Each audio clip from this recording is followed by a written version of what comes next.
Chapter 278. He Hanqing bore the blow that pierced through his body. His abdomen was in so much pain that it was like a tsunami. Fresh blood gushed out like a fountain, and there was a long muscle tendon dangling from his shoulder. He Hanqing's mind had sunk into a state of dizziness due to the consecutive heavy blows. He could only rely on his instincts to evade the attack. "Who are you?" The other party's gentle smile was plastered all over his face, but the fishing rod struck He Hanqing's body and legs mercilessly. Accompanied by the cracking of his leg bones, the person's voice rang out leisurely, "The path of the world is perilous, and it is difficult to walk the road ahead. Sir He Wei Xinglu greets you." Amidst the screams, He Hanqing could only feel waves of dizziness before his eyes. All the strength in his body had been drained from his wounds. His body was like a kite with a broken string, and his internal organs were in turmoil. He could only shout furiously, "Wei Xinglu, you're from the school of spring and autumn." He Hanqing was filled with confusion amidst the excruciating pain. Since when had he offended the school of spring and autumn? What was going on? The concourse of the underworld had lost their minds and came to kill him for 800,000 silver taels. They must have lost their minds. Even to kill someone like Han Wufei, there was no need to talk about it without 1,000,000 silver taels. Only 800,000 silver taels were needed to kill him? That was a rare sight to begin with. Now what is your school of spring and autumn trying to do? You're not assassins. Wei Xinglu gave chase with a whoosh and said faintly, "I didn't expect that there would be such a good opportunity to send Sir He on your way. However, Sir He, you're a little too careless. It's fine if you want to fight for the world and assist Yu Tong, but why do you want to kill my junior sister? How can the school of spring and autumn's disciples be provoked so easily?" He Hanqing was already half conscious, but when he heard this he was suddenly shocked and said, "Your junior sister?" The confusion in his mind deepened as he thought, "Who is your junior sister? Since when did I want to kill her? Since she's my junior sister, she should be a girl, right? I haven't killed that woman recently, have I?" Wei Xinglu sneered. With a wave and a shake of the fishing rod in his hand, the long fishing line flew out. The hook accurately hooked onto He Hanqing's nose, who no longer had the ability to resist. He shook it with all his might and muttered, "I've lost my hook for the whole night today. I didn't expect a fish to bite the hook just now. The weight is already so heavy. This trip is not in vain, this trip is not in vain. Let go." With a flash of saber light, the fishing line was broken into two. It was Venerable Lord Saber, who was covered in blood, pouncing over. Wei Xinglu could not help but be shocked. The fishing rod in his hand was not an ordinary object. Whether it was the fishing rod itself or the hook in the fishing line, they were all treasures of the highest quality. However, the fishing line was refined from the meridians of the northern sea's inverted beasts. Not only was it extremely flexible and tough, it was also difficult to be damaged by sabers and swords. If it was not so, how could he have fished the Kirin fish, which was known as the king of fish? He had his own way of operating this fishing gear. Otherwise, even if He Hanqing was heavily injured and his condition was greatly reduced, how could he have been hooked by Wei Xinglu's fishing rod? Wei Xinglu's unique weapon had been broken into two by the saber light of his opponent. Apart from feeling sorry for the broken fishing rod, he was even more shocked. However, Senior Brother Wei was also someone who had been in the martial world for a long time. He was quick-witted in the face of a battle. The fishing rod in his hand left his hand, and with a spin of his body, a soft sword had already been shaken straight. Tens of thousands of golden needles were released, greeting Venerable Lord Saber's body and face like a sudden rainstorm. The soft sword then turned into a stream of light, continuously colliding with the strong saber aura of the opponent for hundreds of times. Clang, clang, clang, clang, a series of sounds rang out one after another with almost no interval. After this attack, Wei Xinglu spat out a mouthful of fresh blood. His body staggered and retreated hundreds of feet in midair. His face was pale as he asked in a low voice, "Who are you?"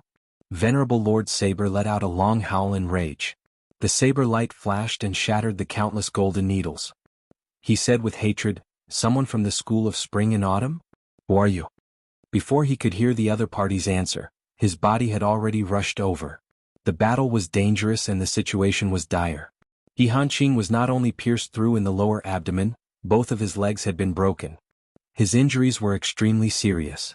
If he did not go over to help him, he was afraid that this Supreme Lord Springfrost would die for sure. Venerable Lord Saber chased down from 1,000 feet high in the sky. His momentum was terrifying. There was no time to take advantage of the victory to pursue Wei Xinglu. Behind him, only a distance of 100 feet, was the group of experts from the concourse of the underworld. They were all in hot pursuit. Wei Xinglu snorted coldly. He took a deep breath and rushed down as well. Yutong's Wenzong He Hanqing was truly despicable. Not only did he want to kill his junior sister, but he had also wanted to ambush him and even threaten Yun Yang. His crimes were unforgivable. Since there was such a good opportunity today, he could not be allowed to live, be it for others or for himself, for the nation or for his family. In for a penny, in for a pound, in for a pound. It was a heaven-sent opportunity to cut the weeds and eliminate the roots. The rolling saber light whizzed down. Venerable Lord Saber had already focused all his attention on He Hanqing. How could he not see that He Hanqing was swaying in the air with a pained expression? At this moment he was only about 70 to 80 feet above the ground. This height, as long as it was a slightly accomplished martial artist, they would not pay attention to it. However, He Hanqing had already been injured repeatedly. He was already exhausted and his mind was not in a good state. If he were to fall like this, he would only fall into a pool of mud. Venerable Lord Saber was also aware of this.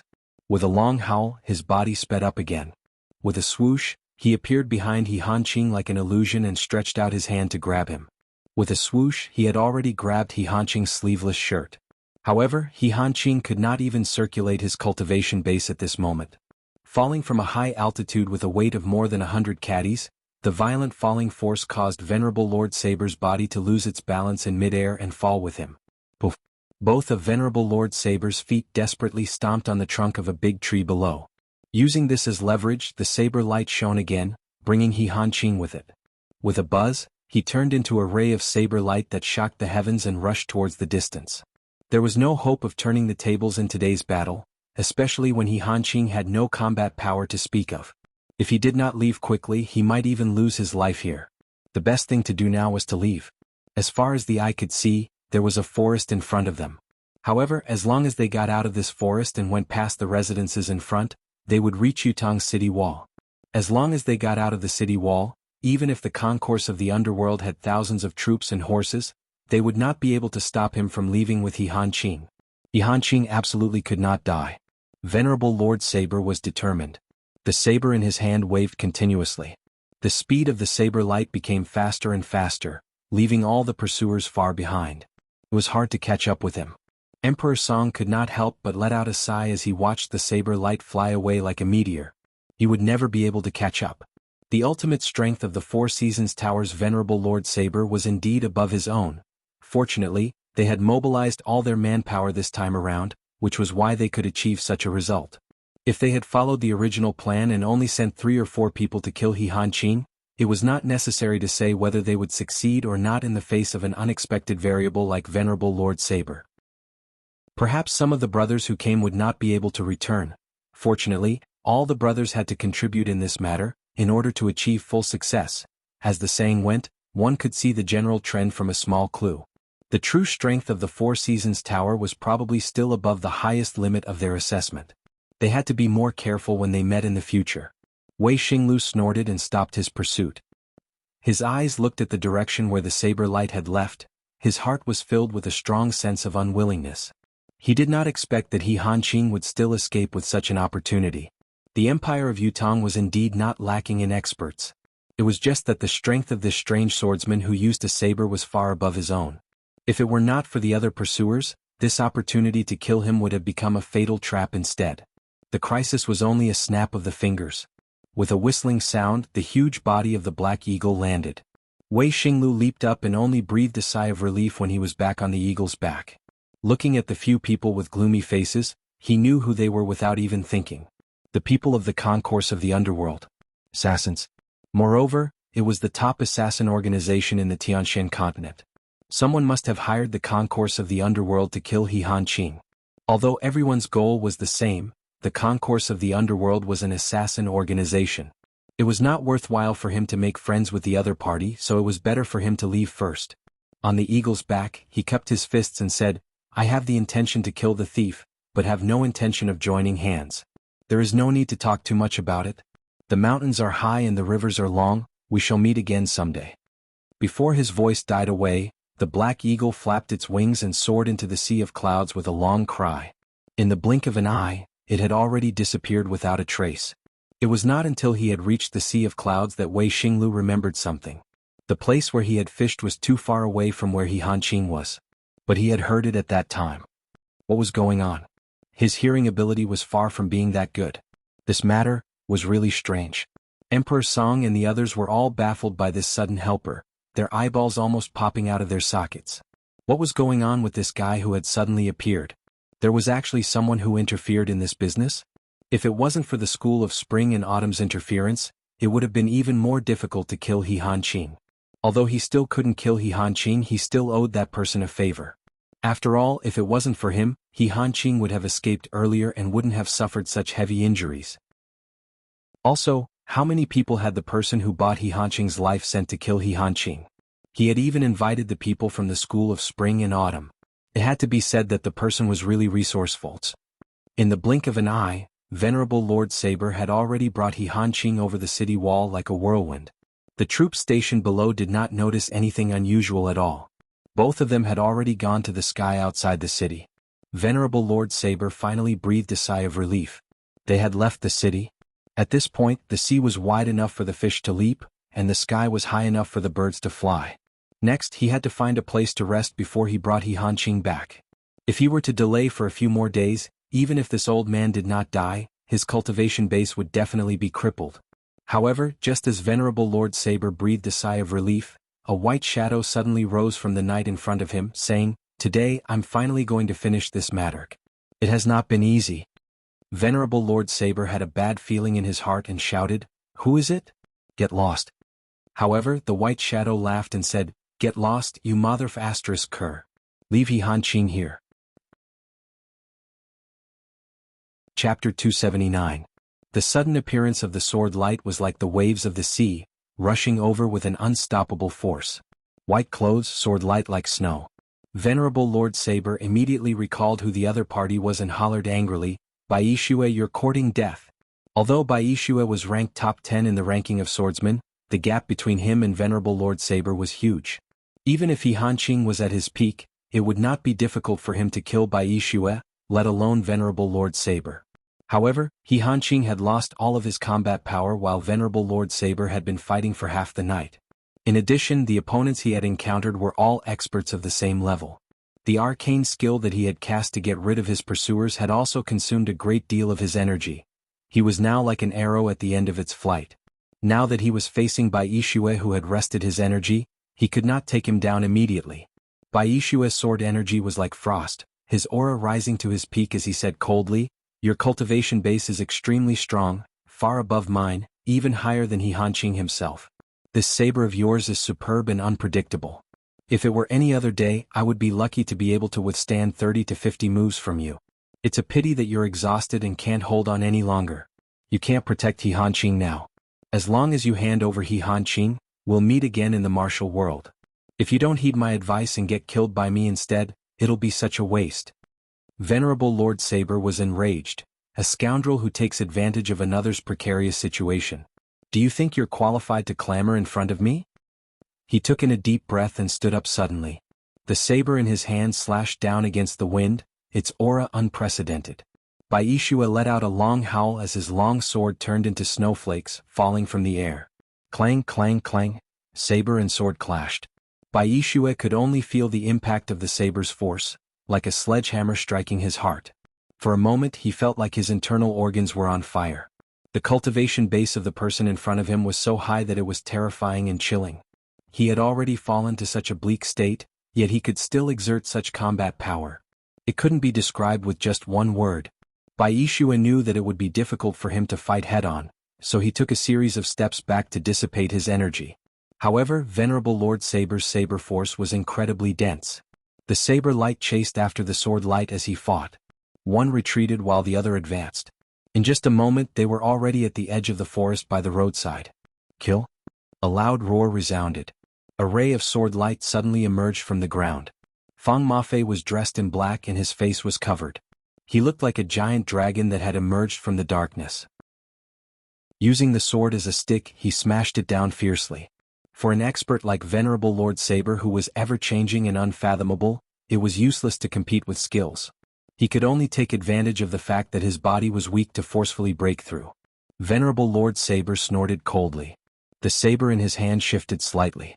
A ray of saber light flew out from the body of the saber, accurately blocking Fang Mafei's sword. Not only had the saber light blocked Fang Mafei's sword stick, it had also counterattacked, leaving a deep wound on Fang Mafei's chest with a swoosh. Fresh blood spurted out at once. Fang Mafei's injury was not light, but he paid no heed to his injuries. With an angry roar, a ray of crimson light shot out from his mouth. Fealty Jade Sword Fang Mafei. Although Fang Mafei's jade sword was gone, his fealty was still there. And today he had finally unleashed his killer move.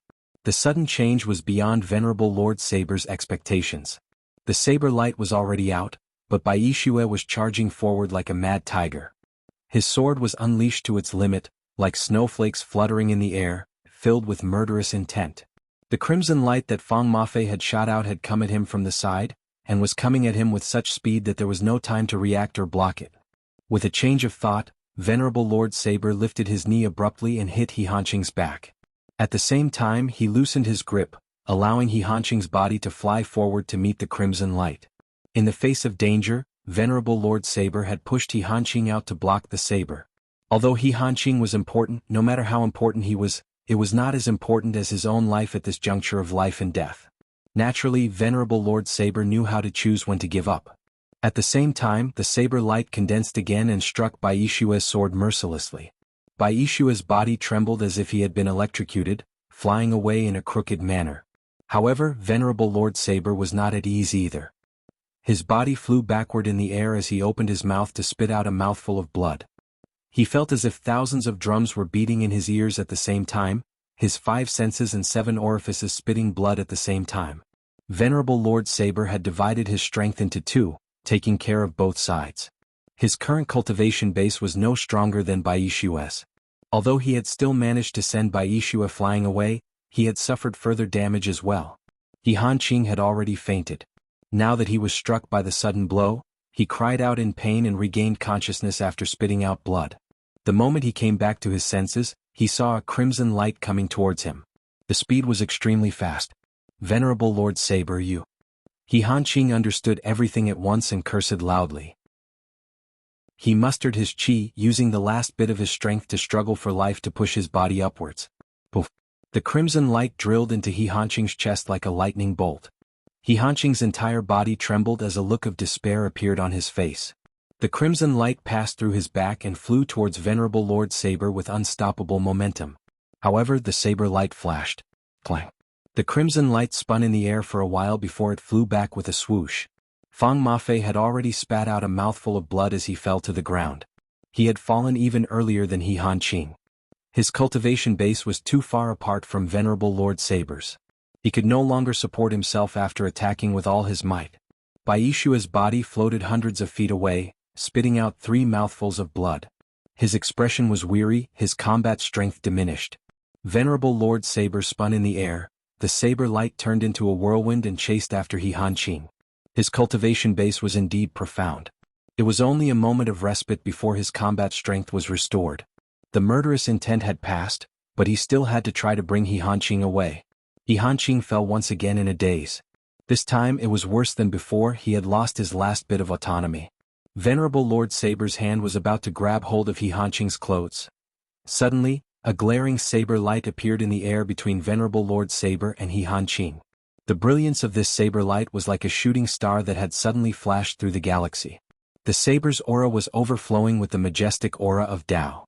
Wherever the saber light passed, it was all destiny. Where the saber light was directed, there was only destiny. There was actually someone hiding in ambush. Venerable Lord Saber was shocked and immediately retracted his hand. He could feel the murderous intent in the sudden appearance of the saber light. A thought flashed through his mind as he retreated immediately. Swoosh! A sharp saber light streaked across Venerable Lord Saber's lower abdomen. A sharp pain struck his heart. Venerable Lord Saber cried out, fear rising in his eyes. What kind of saber could cut through his protective mystical qi and injure his lower abdomen? After a moment of hesitation, Venerable Lord Saber felt the pressure on his chest suddenly increase, as if his internal organs were about to rush out from the wound on his lower abdomen. Venerable Lord Saber was horrified. He hastily used a piece of cloth to bind the wound tightly. His mystical qi was channeled without a care for his life, using all of it to protect the wound. Only when he felt that his life was no longer in danger did he finally feel at ease. However, when Venerable Lord Saber raised his head to look again, he saw a saber light flashing elegantly across He Hanqing's neck. He watched with his own eyes as He Hanqing's head flew into the air and was caught by the hand of the person who had suddenly appeared. The body that had lost its head was like an empty sack, falling to the ground with a thud. Both of its broken legs were still spasming. This person had appeared out of the blue, and his attack was even more powerful than what Venerable Lord Saber had ever seen in his life. Clean and efficient. Beheaded with a single slash. He Hanqing was dead. Venerable Lord Saber's mind went blank. For so many years, this was the first time that a high-level figure like the 4 Supreme Lords of the Four Seasons Tower had died. Even when they were facing Ling Xiaozue, they had not suffered such a great loss. Now, one of the 4 Supreme Lords, Supreme Lord Springfrost, had died in front of him. The saber light flashed again. Venerable Lord Saber could feel a sharp saber energy flying towards him. Moreover, it seemed to be locked onto him.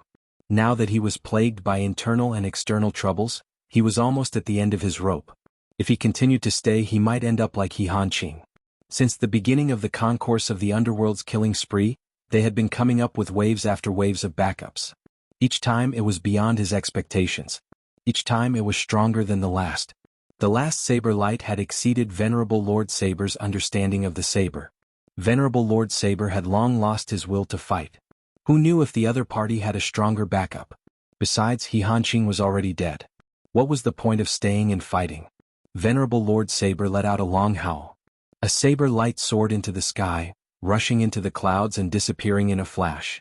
A resentful voice came from afar. Concourse of the underworld, school of spring and autumn. This isn't over yet. Not over yet? Yun Yang appeared from thin air and touched He Hanqing's body. With a snort he said, "Let's go." He then brought Fang Mafei and Bai Yixue with him and left swiftly. Not over yet? I'm afraid that you all want to end it here.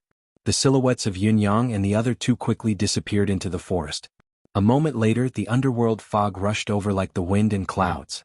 The 10 men from the concourse of the underworld had finally arrived. Speed was not their forte and everything that had happened here was too fast. In the blink of an eye, everything had ended. Therefore, when the 10 of them arrived, they could only see a blurry shadow disappearing into the forest. There was only silence around them. There was also a headless corpse on the ground. The 10 men sucked in a cold breath at the sight. That corpse, this is He Hanqing. King Qingguang floated down to confirm and suddenly exclaimed in shock. He was a little confused. Chapter 280. However, He Hanqing's corpse was a little too tragic.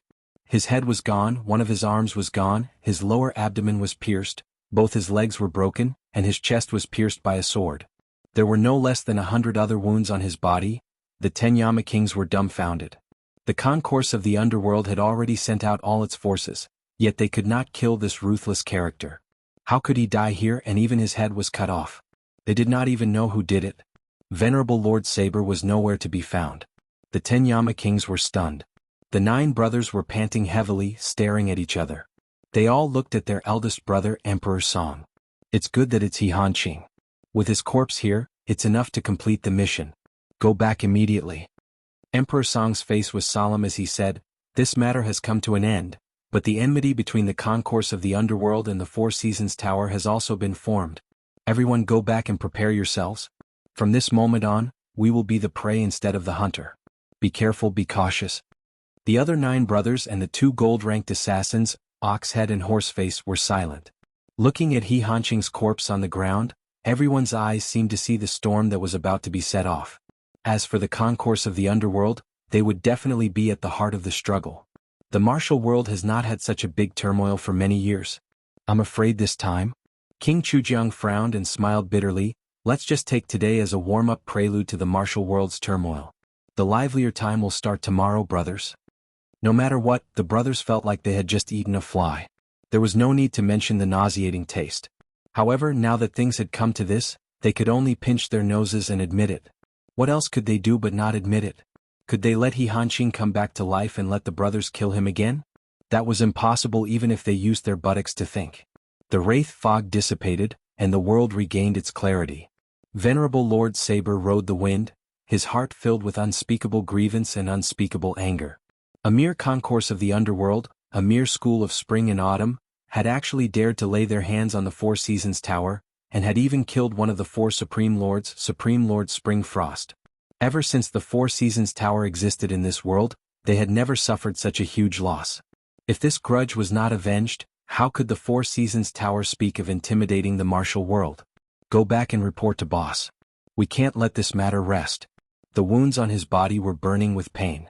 It was a serious injury that had almost taken away half of his life, but it was not as painful as the pain in Venerable Lord Saber's heart. How many years had it been since he had run for his life in such a pathetic manner? This was simply unimaginable. It was something he had never even dreamed of. This enmity must be avenged. Venerable Lord Saber's body disappeared into the sky like a stream of light.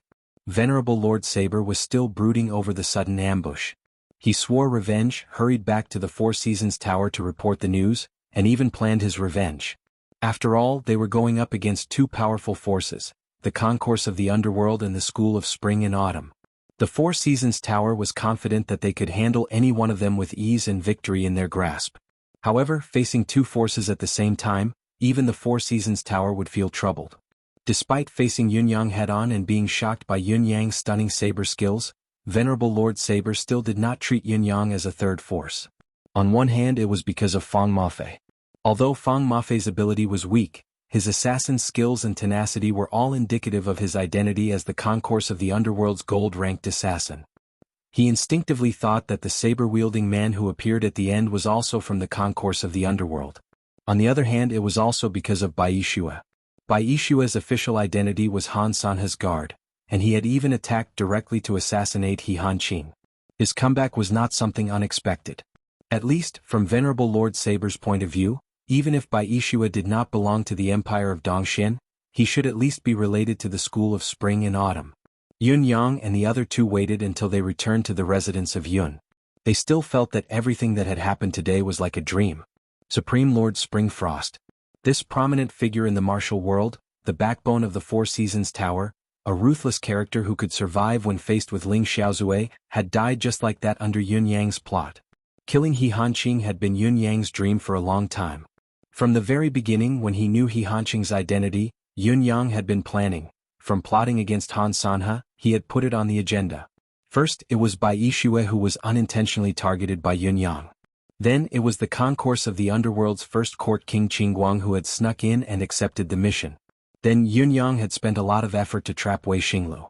At that time, he did not think too much about it. He just wanted to solve his own crisis first. However, by coincidence, the concourse of the underworld had made their move at this time. Yun Yang noticed it immediately and informed Wei Xinglu to send the sound over with a blast. It seemed to be a coincidence in every aspect, but without Yun Yang's careful planning, such a coincidence would never have happened.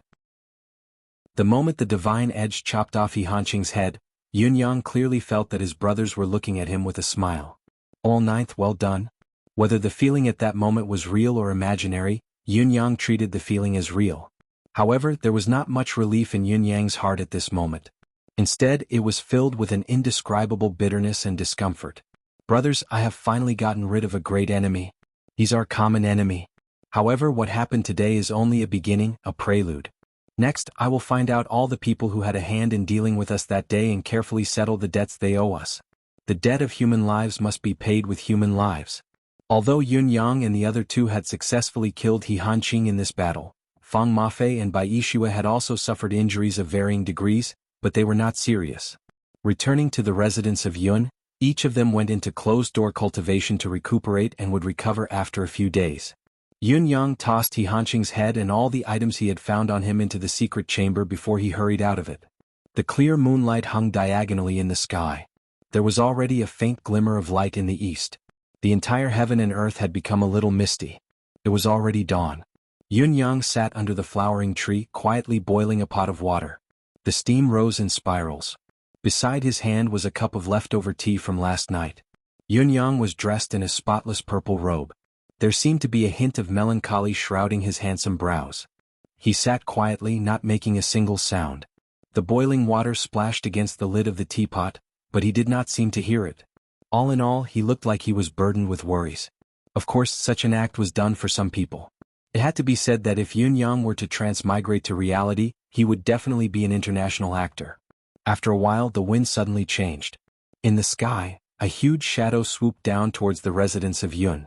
Yun Yang did not get up, but turned his head to look at the source of the sound.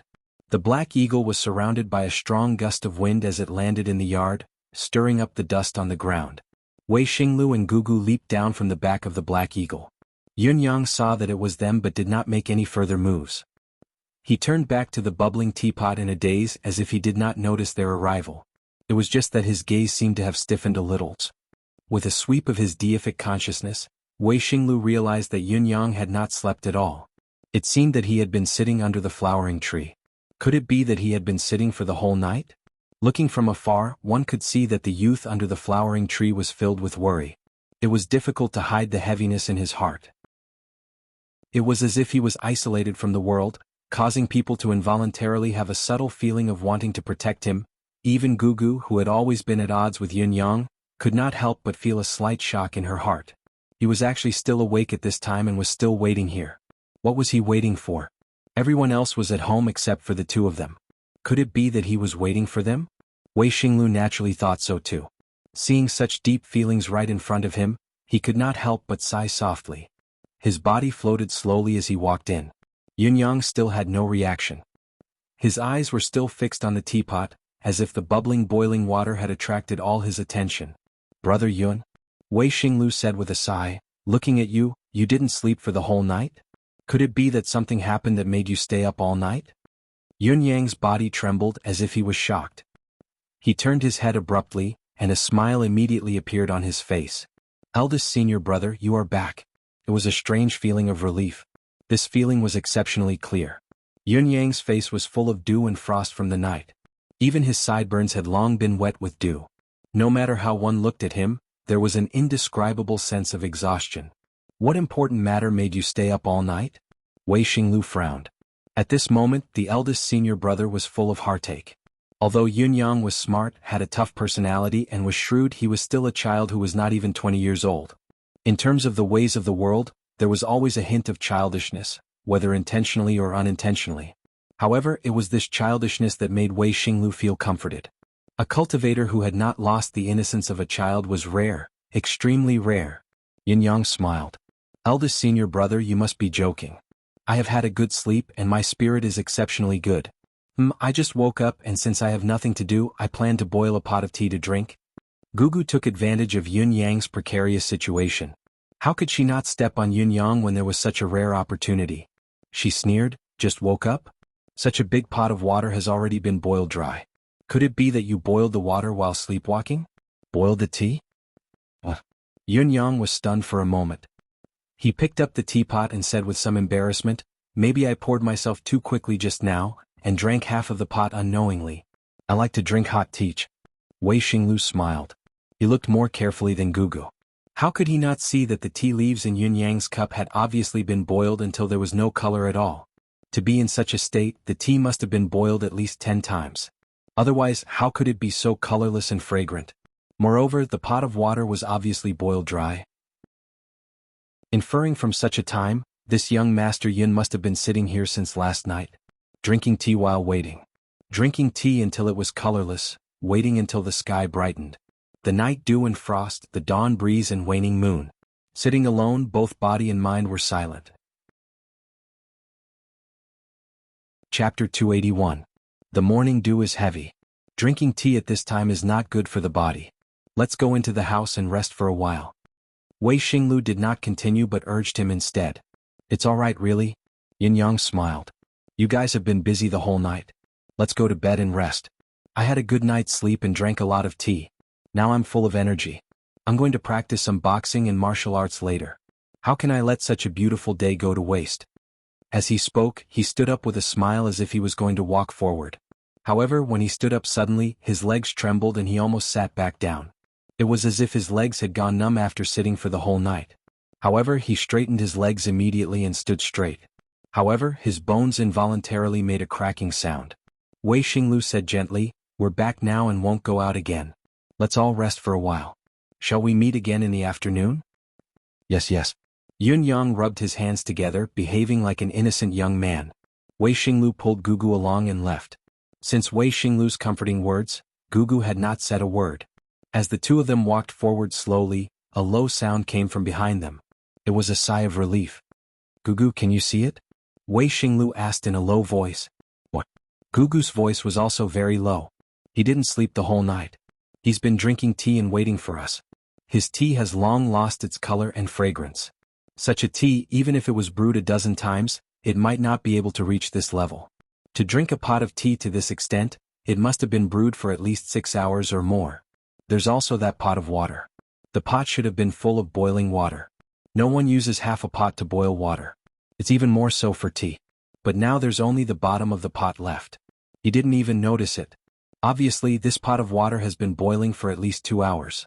Luckily, the fire used to brew tea can't be too strong. Otherwise, the pot would have burned through long ago. He's been thinking about something. Wei Xinglu's gaze was thoughtful as he looked at Gugu. Tell me, why didn't he sleep the whole night? Gugu lowered her head, not saying a word. Obviously, he was waiting for us. To be more precise, he was waiting for you. He was worried about your safety. I never thought that he Hanqing was not only a top-notch powerhouse himself, but he also had experts who were stronger than him by his side. Luckily, we had the 10 Yama kings of the concourse of the underworld with us. Otherwise, how could we have resisted? Wei Xinglu said solemnly, how could Yunyang not know that he Hanqing has made such a big commotion tonight? I think Yunyang must have some understanding of he Hanqing's ability, that's why he's so worried.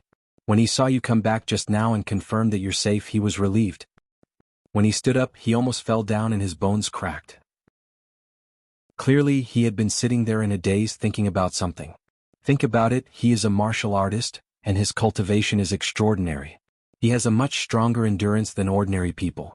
To make such a martial artist's bones crack, how long did he have to sit there without moving? But when you came back, he moved and stood up. Wei Xinglu sighed. What's more difficult is that he refused to admit it. He kept saying that he only woke up after a good night's sleep. Look at the weathered look on his face. Where did it look like he had slept at all? Why didn't he admit it? Gugu asked in a low voice. Silly girl, why would you ask such a question? Where's the usual eccentric spirit? He's obviously afraid of adding to the burden in your heart. Wei Xinglu heaved a long sigh. Such a sentimental man is rare in this world. Gugu lowered her head and did not speak again. Wei Xinglu said softly, Gugu, I want to tell you something very seriously. Eldest senior brother, what did you say? Gugu's voice sounded like she was talking in a dream. If in the future, Wei Xinglu said softly, if you can't be together in the future then, at least don't hurt him too deeply. This child is very good, very good. Gugu was silent. Surprisingly, she did not retort. In the afternoon, Wei Xinglu and Gugu packed their luggage and walked out. Young Master Yun, we will be leaving now. Thank you for your hospitality these few days. If you have the time to visit the Empire of Dongxian, you must come to the School of Spring and Autumn for a visit. We brothers and sisters will welcome you with open arms. Yun Yang's face was calm as he said with a smile, Eldest senior brother Gugu, have a safe journey. Take care. Gugu turned around and stood aside, not saying a word. Wei Xinglu sighed and said, Young Master Yun, take care too. Remember to visit our school as a guest. He wanted to say, don't worry, your sir, he is no longer a threat to us. At best, he would be seriously injured and dying. He would not have the energy or mood to chase after us. Wei Xinglu was also injured in the battle last night. He had left very early and did not confirm He Hanqing's death like the concourse of the underworld. He only thought that He Hanqing had been taken away by Venerable Lord Saber. Although he was seriously injured, he was not dead. However, when Wei Xinglu thought about it, he realized that he should never say this.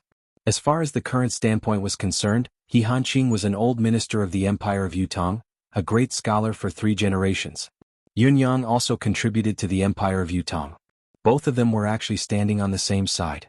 If he were to really say this, it would not only cause a great blow to Yunyang, but it might also destroy the harmonious atmosphere between both parties.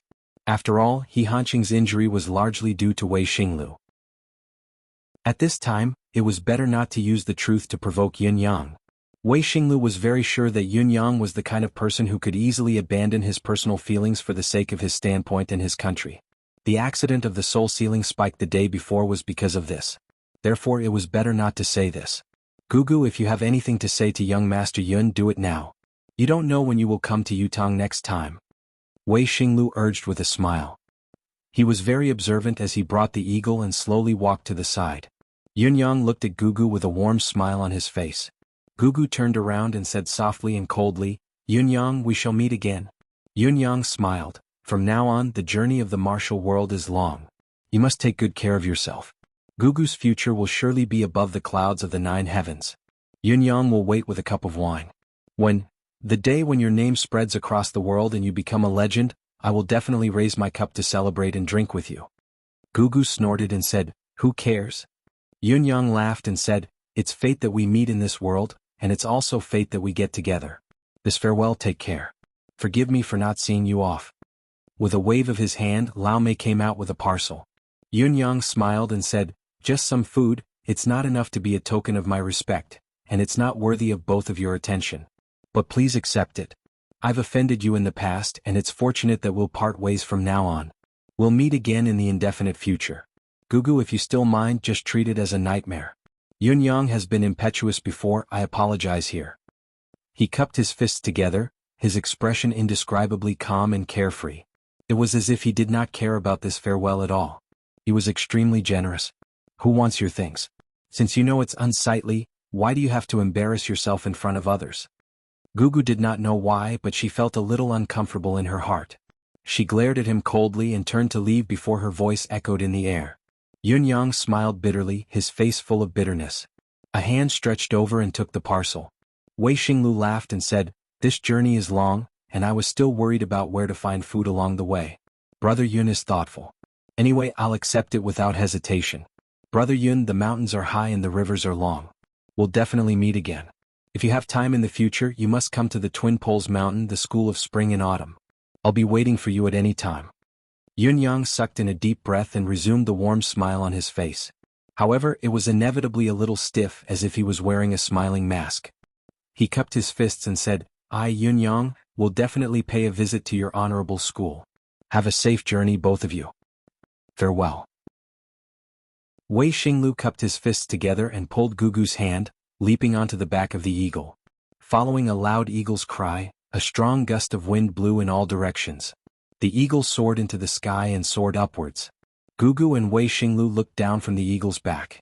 Through the eagle's wings, they saw Yunyang, who seemed to have chased for 2 steps before he stopped abruptly. He lifted his neck and looked at the sky, his eyes filled with reluctance. The black eagle flew higher and higher. Yunyang had already become a small black dot, almost invisible. His body seemed to sway a little before he sat down on the ground. Clouds and mist floated past them coincidentally, blocking their line of sight. They could no longer see each other. Wei Xinglu looked down and sighed softly. He has thought it through. Gugu bit her lips and did not say a word. She twisted her neck and looked to the other side, remaining silent for a while. After a long time in the high north wind, she asked softly, "What has he thought through?" Wei Xinglu sighed and said, "Before he left, didn't he say that your future is above the clouds of the 9th heaven? He also said that it's fate that we meet in this world? He even said that after this farewell we'll never meet again?" Gugu bit her lips and said, "Aren't these just polite words to bid farewell?" Wei Xinglu laughed and said, "Polite words? If it's an ordinary person, these are indeed polite words. But who are you? You're the school of spring and autumn's gifted disciple, destined to be above all." He has realized this. As a guest in the secular world, he and the high and mighty heaven's favored daughter are people from 2 different worlds. Even if you're in the same secular world, you're in 2 hostile countries. No matter how you look at it, it's impossible for the both of you to be together. That's why he said that. Gugu, I'm afraid you can't imagine how upset he was when he said that. Wei Xinglu's eyes looked at the void in a daze. At this moment, he suddenly recalled some distant past events and felt a sudden pang of sadness. What was he upset about? I saw him smiling all the time. His face was calm, like he was relieved of a burden and couldn't wait for me to leave. Gugu snorted. "You don't understand. You don't understand a man's heart. Girl, when you understand, you wilt." He wanted to say that she would feel very upset and sour inside. However, he thought about it and did not say it out loud. Chapter 282. Wei Xinglu said softly, "The reason why he acted like that was because he was afraid that you would be upset. That's why he pretended to be calm. Didn't you see that after we flew into the sky he sat down on the ground? That's because the power that supported him has been used up. He really can't control his emotions. How can a powerful practitioner fall to the ground for no reason? Don't tell me you didn't feel it at all? Gugu bit her lip, almost to the point of bleeding, but she still said stubbornly, it's a good thing that he knows his place. We're from two different worlds. Even if he's delusional, what's the use? Wei Xinglu chuckled bitterly. Little girl, you're so stubborn. Do you really think I can't see that you're upset? Thus he stopped talking. Along the way, Gugu sat on the hawk's back, motionless and silent all the way. The hawk pierced through the clouds and flew towards the empire of Dongxian like a sharp arrow. They're finally gone. Yunyang, who looked extremely dispirited, sprung up from the ground and guffawed, I'm so tired these few days. My face is stiff from all the smiling. Lao Mei chuckled and said, but young master's acting these few days is indeed very useful. You killed the enemy and borrowed their strength to fight them. If it wasn't for Wei Xinglu's unexpected help, I'm afraid it would be difficult to successfully eliminate He Hanqing. Yunyang smiled faintly and said, this is really a coincidence. I didn't include him in the killing plan, but without his participation, it would be really difficult to take down Supreme Lord Spring Frost. I'm afraid there's a follow-up between these two. I saw that Lady Gugu's attitude towards young master had obviously changed a lot when she left just now. Lao Mei sighed softly and said. Yunyang kept quiet for a while and said, there's no way to think about what to do next now. Although we've killed He Hanqing now, the internal and external troubles haven't improved much. The school of spring and autumn is also a colossus that we can't afford to offend. If it were according to my previous personality, this time, it would definitely be a stalemate. Once the situation gets out of control, it'll be out of control. Even if we can kill them here, we won't be able to keep the eagle. The school of spring and autumn's revenge will come one after another, and will be completely exposed. The school of spring and autumn alone won't be able to handle it. What's more, there's still the Four Seasons Tower eyeing us. We're not completely flawless in the past. Any hint of association can lead to countless follow-up events. I don't have enough strength right now, so I can only use this trick to make myself safer. Yunyang said faintly, I'm afraid there's still a long way to go. Lao Mei nodded, but he sighed in his heart. Young master, what you've done has helped you overcome a crisis and successfully used the opponent's martial arts to achieve your goal. However, you've also touched the heart of a young girl. Don't tell me you don't feel anything? If Lady Gugu had been hating Yunyang from the beginning, it would not have been a big deal. But if by any chance, to this young lady, it would be an extremely cruel matter. Lao Mei kept these words in his heart and did not say them out loud. Perhaps the young master did not mind this at all? After all, both of them were completely different in terms of identity, background, and stance. The chances of them being together were extremely rare, almost negligible. This sentiment could only be left to time. It had to be said that Lao Mei's thoughts were exactly the same as eldest senior brother Wei's. Yunyang returned to the flowering tree and brewed a pot of tea. He boiled the water slowly and watched the steam rise with a calm smile on his face. The flowering tree was green and dotted with red flowers.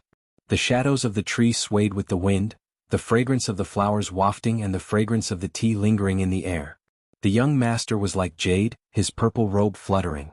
He was like a man in a painting. Lao Mei watched for a while before he finally sighed and went about his own business. Sensing that Lao Mei had left, Yunyang slumped to the ground in an indolent manner, watching the water bubbling and boiling. He recalled Gugu's unusual silence before she left, and sighed softly and leisurely. Night fell. A gust of eerie ghastly fog entered the residence of Yun soundlessly. As Yunyang brewed the tea and waited, a silhouette in hemp garments and a tall crown appeared before him as if it had appeared out of thin air. First Court King Qingguang. He had finally arrived. What should come would eventually come. The mission was set and completed. It was time to end this matter. Yunyang could not help but chuckle when the ghastly fog appeared. Yunyang could not help but chuckle at such a unique entrance. It was too obvious. It also highlighted the other party's identity. To someone who was used to the eerie atmosphere, the ghastly fog was only vague and transparent, nothing more. Moreover, the owner of this ghastly fog had brought him good news. What are you laughing at? Do you know that you're about to be doomed? First Court King Qingguang said coldly with a dark expression. He and his brothers had put in a lot of effort this time, especially himself. He had risked his life and almost lost his life just to work for this child. Finally, when everyone was half dead from exhaustion, this guy appeared by himself, cut off the target's head and took it away. What the F***ck was this? Was this still considered as a completed mission? Although First Court King Qingguang did not see who had killed He Hanqing in the end, he could confirm that the one who had killed He Hanqing was Yunyang himself based on such an elusive and untraceable method. There was no need to even think about it. Furthermore, Emperor Song, who was the most meticulous and observant, had pointed out straightforwardly that a gold-ranked assassin from the concourse of the underworld was suspected to have contributed to the last wave of attack. Other than the concourse of the underworld's headquarters, only Yunyang had a former gold-ranked assassin from the concourse of the underworld by his side. In other words, the Four Seasons Tower might very well determine that the one who had taken the life was still the concourse of the underworld's men based on this. Although this did not go against the concourse of the underworld's original intention, it was still a scapegoat for someone else. The feeling of being the scapegoat and being the scapegoat for someone else was different. It was not a good feeling at all. As the person in charge of this mission, First Court King Qingguang was infuriated when he saw Yun Yang's handsome grin despite having gotten what he deserved, so he mocked him immediately. Seeing that you're here, I know that you've completed your mission. How can I not be happy that I've gotten rid of a major threat? Yun Yang was gentle and refined, but it only made him angrier. First Court King Qingguang's expression darkened further. He Hanqing is dead, First Court King Qingguang said with a snort. The mission had been completed, but the routine report was still necessary. This was the main purpose of today's trip. I know. Yun Yang said. His head is in my secret chamber now. Although I'm the one who beheaded him in the end, without the concourse of the underworld's all-out effort and the arrival of 10 Yama kings, this plan wouldn't have succeeded. I owe you a favor. First Court King Qingguang said, so the deal between both parties has been confirmed and completed. Other than explaining this to you, I'm also bidding you farewell. We have to rush back to the concourse of the underworld to arrange the follow-up. Yun Yang said, it's not too late to bid farewell later. I believe that everything in He Hanqing's residence, including the items in the secret chamber, must be in your hands. First Court King Qingguang rolled his eyes and said, the most valuable item that He Hanqing carried with him has fallen into your hands. Why are you still concerned about the details? Are you really so poor that you've gone mad? Yun Yang chuckled. Not so poor that I've gone mad. How about I buy those items from you at a high price? First Court King Qingguang snorted and said, what high price can a pauper like you offer? It's just a few items, we'll give them to you. Why are you so generous? Yun Yang was genuinely surprised this time. In Yun Yang's mind, the worst that could happen was that the concourse of the underworld would condemn him forcefully after confirming that the mission had been completed. It was not impossible for them to gang up on him and kill him. After all, the concourse of the underworld could very well guess his identity. The concourse of the underworld had thoroughly offended the Four Seasons Tower this time, but with the 9 Supreme Cloud's life as compensation and the fact that they had been tricked, they could completely erase the grudge between them and the Four Seasons Tower. Not only did they not condemn them, they were even willing to give their gains to them for free. This transaction of theirs would be a huge loss. Although Yun Yang was a black-hearted gigolo, his skin was as thick as a city wall, he was still filled with suspicion. I only hope that you'll be merciful. Don't assign such a deceptive mission to us in the future. First Court King Qingguang rolled his eyes. Yun Yang chuckled. Inwardly he heaved a sigh of relief. He Hanqing's belongings were very important to him. It was good enough that they were willing to return them. However, it was a little strange. How could the murderous concourse of the underworld be so easy to talk to? They were actually willing to give them to him for free? Yun Yang could not wrap his head around this. No matter how he thought about it, it did not make sense. These fellows were simply trying to help him. Could it be that they had taken a liking to him and cherished him just like what that fellow had said? Thinking of this, Yun Yang shuddered and said quickly, let's have a pleasant cooperation this time. I'll pay you the rest of the silver taels immediately. There's no need for the rest as well. First Court King Qingguang said, after all, we didn't kill He Hanqing in the end. It's better that you keep the silver taels. Yun Yang was even more bewildered. An assassin's organization that accepted money in exchange for one's life was the most classic example of wanting money over life. Now they did not even want the silver taels that they were supposed to receive. It was strange no matter how he looked at it. Yun Yang, I know that you're surprised. We're already very angry about this matter. First Court King Qingguang said unhappily, targeting such high-end figures with hidden identities has made us very passive. Yun Yang said with a grin, you can't blame me for this, can you? First Court King Qingguang was speechless. Not blame you. Chapter 283. First Court King Qingguang thought so. Other than his outstanding looks, Yun Yang was truly mediocre in every other aspect. He was sly and cunning. First Court King Qingguang would only be at a disadvantage if he were to go against this fellow. Forget it, he was too straightforward. It was really not suitable for him to talk to this troublemaker. If he were to continue, he might be tricked again. First Court King Qingguang did not say anything more and sent the message. Not long after, 9 people brought He Hanqing's belongings in a single file. The items they brought could be said to be of great importance. It seemed like even a small piece of paper had been packed. Yun Yang even suspected that these assassins had cleaned the entire He residence after killing He Hanqing. These are all my men. Each and every one of them is insensible. If they've offended young Master Yun in any way, I'll teach them a good lesson when I get back. First Court King Qingguang said proudly. These words made the 9 subordinates suddenly decide in their hearts that they would definitely beat him up when they got back. First Court King Qingguang said, "This time, all of you are exhausted. My children, this is young Master Yun who gave us this mission." The words "my children" made the 9 of them clench their teeth in anger. They chuckled and went forward to greet Yun Yang.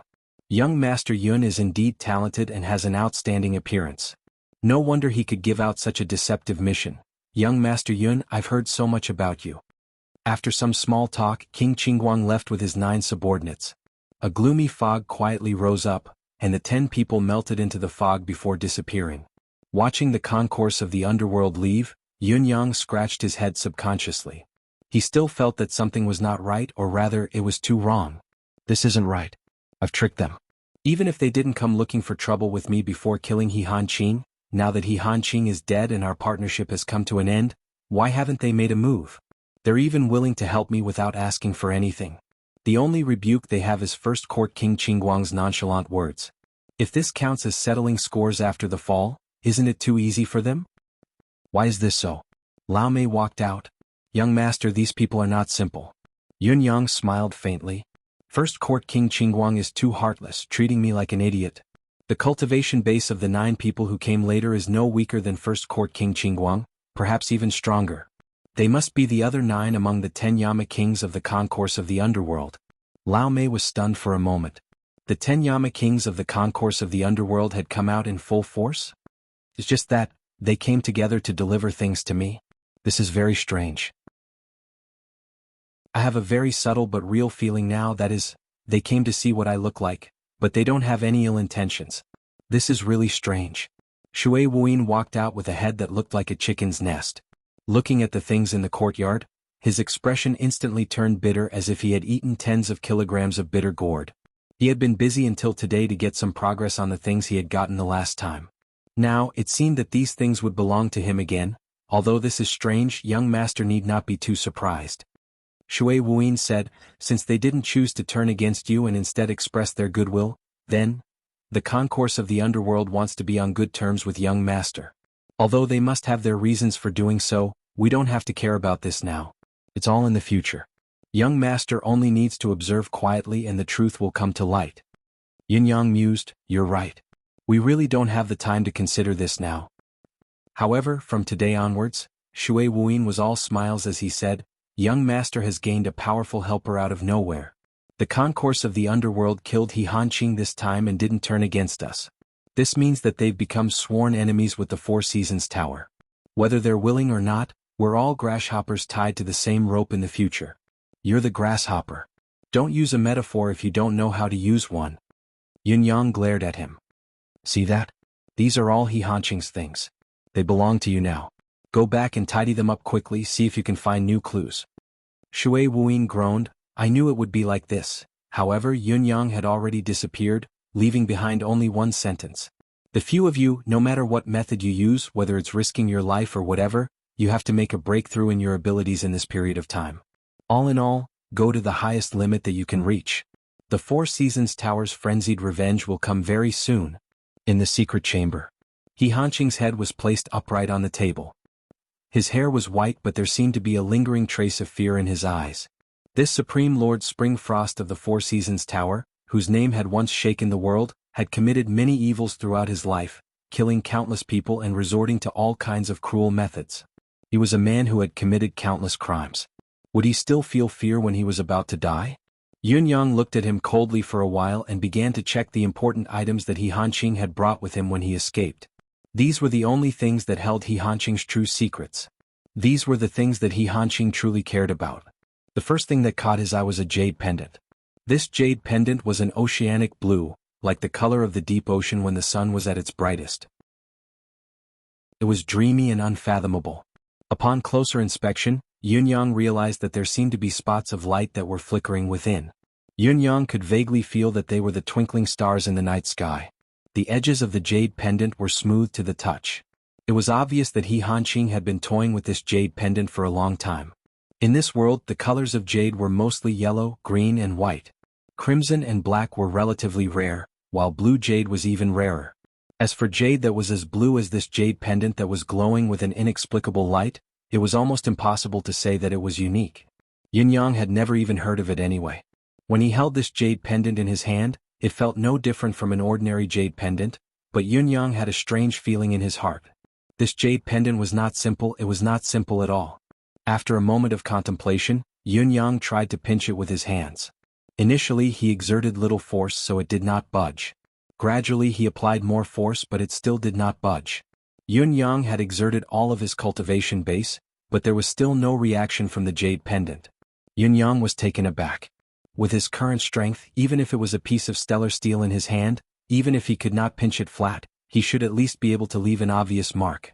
However, this jade pendant was unmoved by his strongest force, as if it did not see it. What was this thing? Yun-yang thought about it and took out a short sword. He tried to cut it but it still did not budge. He then switched to the refined steel sword and infused his cultivation base into it. He slashed with his sword energy but it still did not budge.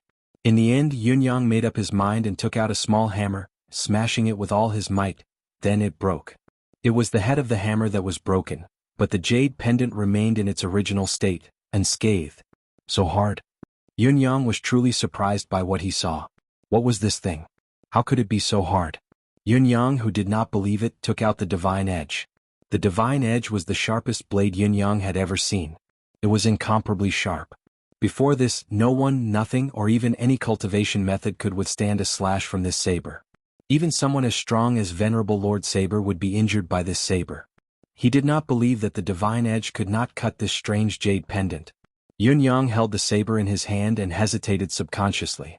Then he swung the saber. Clang. The divine edge bounced up. There was still no mark on the blue jade. The divine edge, which had always been successful and unbreakable, could not achieve anything in front of this jade pendant. Yun-yang quickly checked the blade of the divine edge. When two strong forces clashed, if one side was unharmed, the other side would be the one who was hurt. The small hammer was no match for the jade pendant just now, and it had broken into pieces. Fortunately, the blade of the divine edge was not damaged at all. After the strike, Yun-yang suddenly sucked in a breath of cold air. It was fine if the weapons in this world could not damage this jade pendant. But even the blade of heaven's will could not damage it? Did this not mean that this jade pendant was an existence of the same level as the divine edge? How could He Hanqing have such a good item in his hands? Looking at the smooth surface of the jade pendant from being rubbed, Yun-yang could imagine that He Hanqing had been holding this jade pendant for more than a decade or even decades. It might have been a lifetime. He Hanqing must have known that this jade pendant was not an ordinary item. That was why he had been holding it in his hands and studying it whenever and wherever he wanted. However, he had not made any discoveries even until his death. Emmy? Aya, look at this jade pendant. Yun-yang tossed the jade pendant in. It landed on Emmy's root. Aya. Emmy extended a vine curiously and flipped the jade pendant over. It observed it for a long time, but it did not provide any further insights. Aya. Emmy lifted the jade pendant up and tied it with its vine, like a child holding something in front of its eyes to study it curiously. The rhythm of life did not stop crashing into the jade pendant. Yun-yang watched with widened eyes. This was probably the first time Emmy had not kept a good item that it had obtained. Not only was Yun-yang surprised, but Emmy was as well. This stone was obviously a good item, better than all the others before it, but why couldn't it absorb it? However, what happened next surprised Yun-yang and Emmy even more. The rich air of vitality that Emmy had released vanished the moment it sprayed onto the jade pendant. I wanted to write this jade pendant as some kind of legacy jade pendant, but after thinking about it today, I've discarded this line. Yun-yang no longer needed any legacy, so he wanted to give this item another origin. Everyone, please help me think about it. Chapter 284. The air of vitality in Emmy's living space was extremely dense. Emmy had always been the one to absorb spiritual chi. It had never been the one to absorb it. However, this jade pendant could. As long as Emmy did not spray on the jade pendant would not absorb it on its own. It would just lie there quietly. However, as long as Emmy sprayed on it, it would be absorbed immediately. Emmy was of course astonished by this. Ayah! Emmy cried out softly and flipped the jade pendant over again. Then with a swoosh, was it thrown out? Yun-Yang looked at the jade pendant that had been tossed out of his deific consciousness space and could not help being dumbfounded. No matter what, it was still a beautiful piece of jade. Emmy, who had always been inclusive and never had enough good food, did not want it? Ayah! Emmy waved its vines and two of them actually separated and drooped down. It was like a person spreading his arms and making a helpless expression. It was fine if it could not absorb it, but it wanted to absorb Yin-Yang's air of vitality instead. What was the point of keeping it? It's good stuff, but you can't absorb it? Yin-Yang's eyes almost popped out of their sockets. This jade pendant was definitely good stuff. The energy within was abundant, but even Emmy could not absorb it? Yin-Yang scratched his head. This thing seemed to be good stuff, the best of the best. It was just that he could not decipher its secrets at this stage. He would leave it to fate. Yun-Yang stuffed the jade pendant into his robe. He Han-Qing couldn't figure it out, but I might be able to as well. Putting the jade pendant aside, Yun-Yang went on to check other items. As his gaze swept across the items, a small, square-folded package entered Yun-Yang's sight. Yun-Yang opened it and found a piece of torn leather with a curve drawn on it. This piece of leather seemed a little familiar. Yun-Yang recalled the strange piece of leather he had obtained from Han Wufei. It seemed to be like this as well. He tore the leather forcefully at once and found that it was indestructible like the other one. It was unusually flexible. He took out the piece of leather he had obtained from Han Wufei and put it together with the other one. After a careful comparison, he realized that one side could be put together, but the middle was obviously missing a lot. From the looks of it, this is a complete flower diagram. Yun-Yang frowned as he looked at it carefully, murmuring, "Putting these two pieces together is only a corner. There's still a lot missing in the middle. If we want to obtain the complete contents of this map, we'll need at least 5 more fragments before we can get a clue." It's fine that Han Wufei has one. Han Wufei's level isn't high, but it's understandable that he'd come across a treasure map or a map of some mysterious place by chance. However, the map's level might not be high. The problem now is that He Han-Qing has one as well. What kind of person is He Han-Qing? For this painting to be collected and to be so precious, to the point that he didn't give it up even at the most critical moment of life and death, that's no small matter. Yun-Yang was sharp enough to notice that He Han-Qing's drawing was obviously preserved much more meticulously than Han Wufei's. This also showed that He Han-Qing valued this painting very much. Good stuff. Yun-Yang tossed both pictures into his deific consciousness. Emmy, keep them for me. Remember not to devour them. Ayah? Ayah. Emmy was surprised by the quality of the two pieces of leather. It rolled them up with its vines and examined them carefully before it suddenly cried out, "Ayah, Ayah, Ayah, what is it?" Yun-Yang turned around abruptly. "Did you say that this is a dragon skin?" Ayah. Emmy's tone was certain as it waved its vines and nodded in response. Yun-Yang's heart was in turmoil at that moment. Dragon skin. This painting was actually made from a dragon's skin. Dragon. What did it represent? It was the mythical beast of legend. It could fly in the sky and burrow into the ground. It was omnipotent, powerful, and had boundless magical powers. Generations of emperors had treated the dragon as the most honorable animal. In reality, dragons were only a legend in the profound sky continent for most of the time. Everyone knew of the existence of dragons, but not many people had actually seen a dragon. Yun-Yang had always thought that the dragon was only a symbol and did not have a physical existence. It was only a legend, an illusion, something imagined. Yet now, the two pieces of the map in his hands were actually dragon skin? Yun-Yang felt like his worldview was about to be overturned. "Emmy, are you sure?" Yun-Yang asked subconsciously, feeling a little dizzy. Yun-Yang was like an ordinary person who had suddenly been told that there were immortals in this world. The items in his hands now actually belonged to the immortals. Ayah.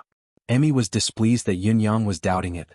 How could it not recognize the skin of such a small worm? Yun-Yang was in a daze for a while before he finally confirmed his current situation.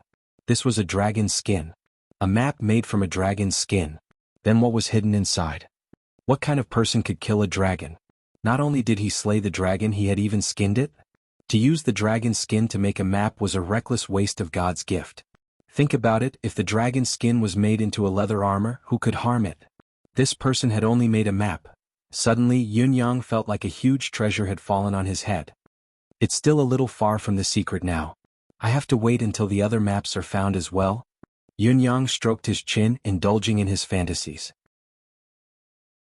Initially he did not think much of Han Wufei's painting, but now, he was suddenly in high spirits and full of enthusiasm.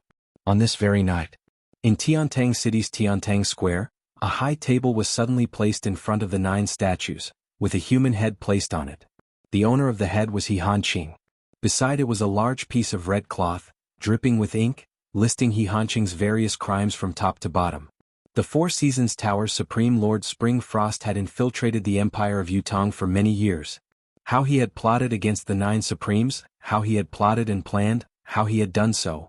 Including the few accomplices who had been caught previously, all of them were He Hanqing's direct subordinates. When the patrol team found this piece of red cloth, it had already been seen by many people. They hurriedly kept it and sent it to the government office.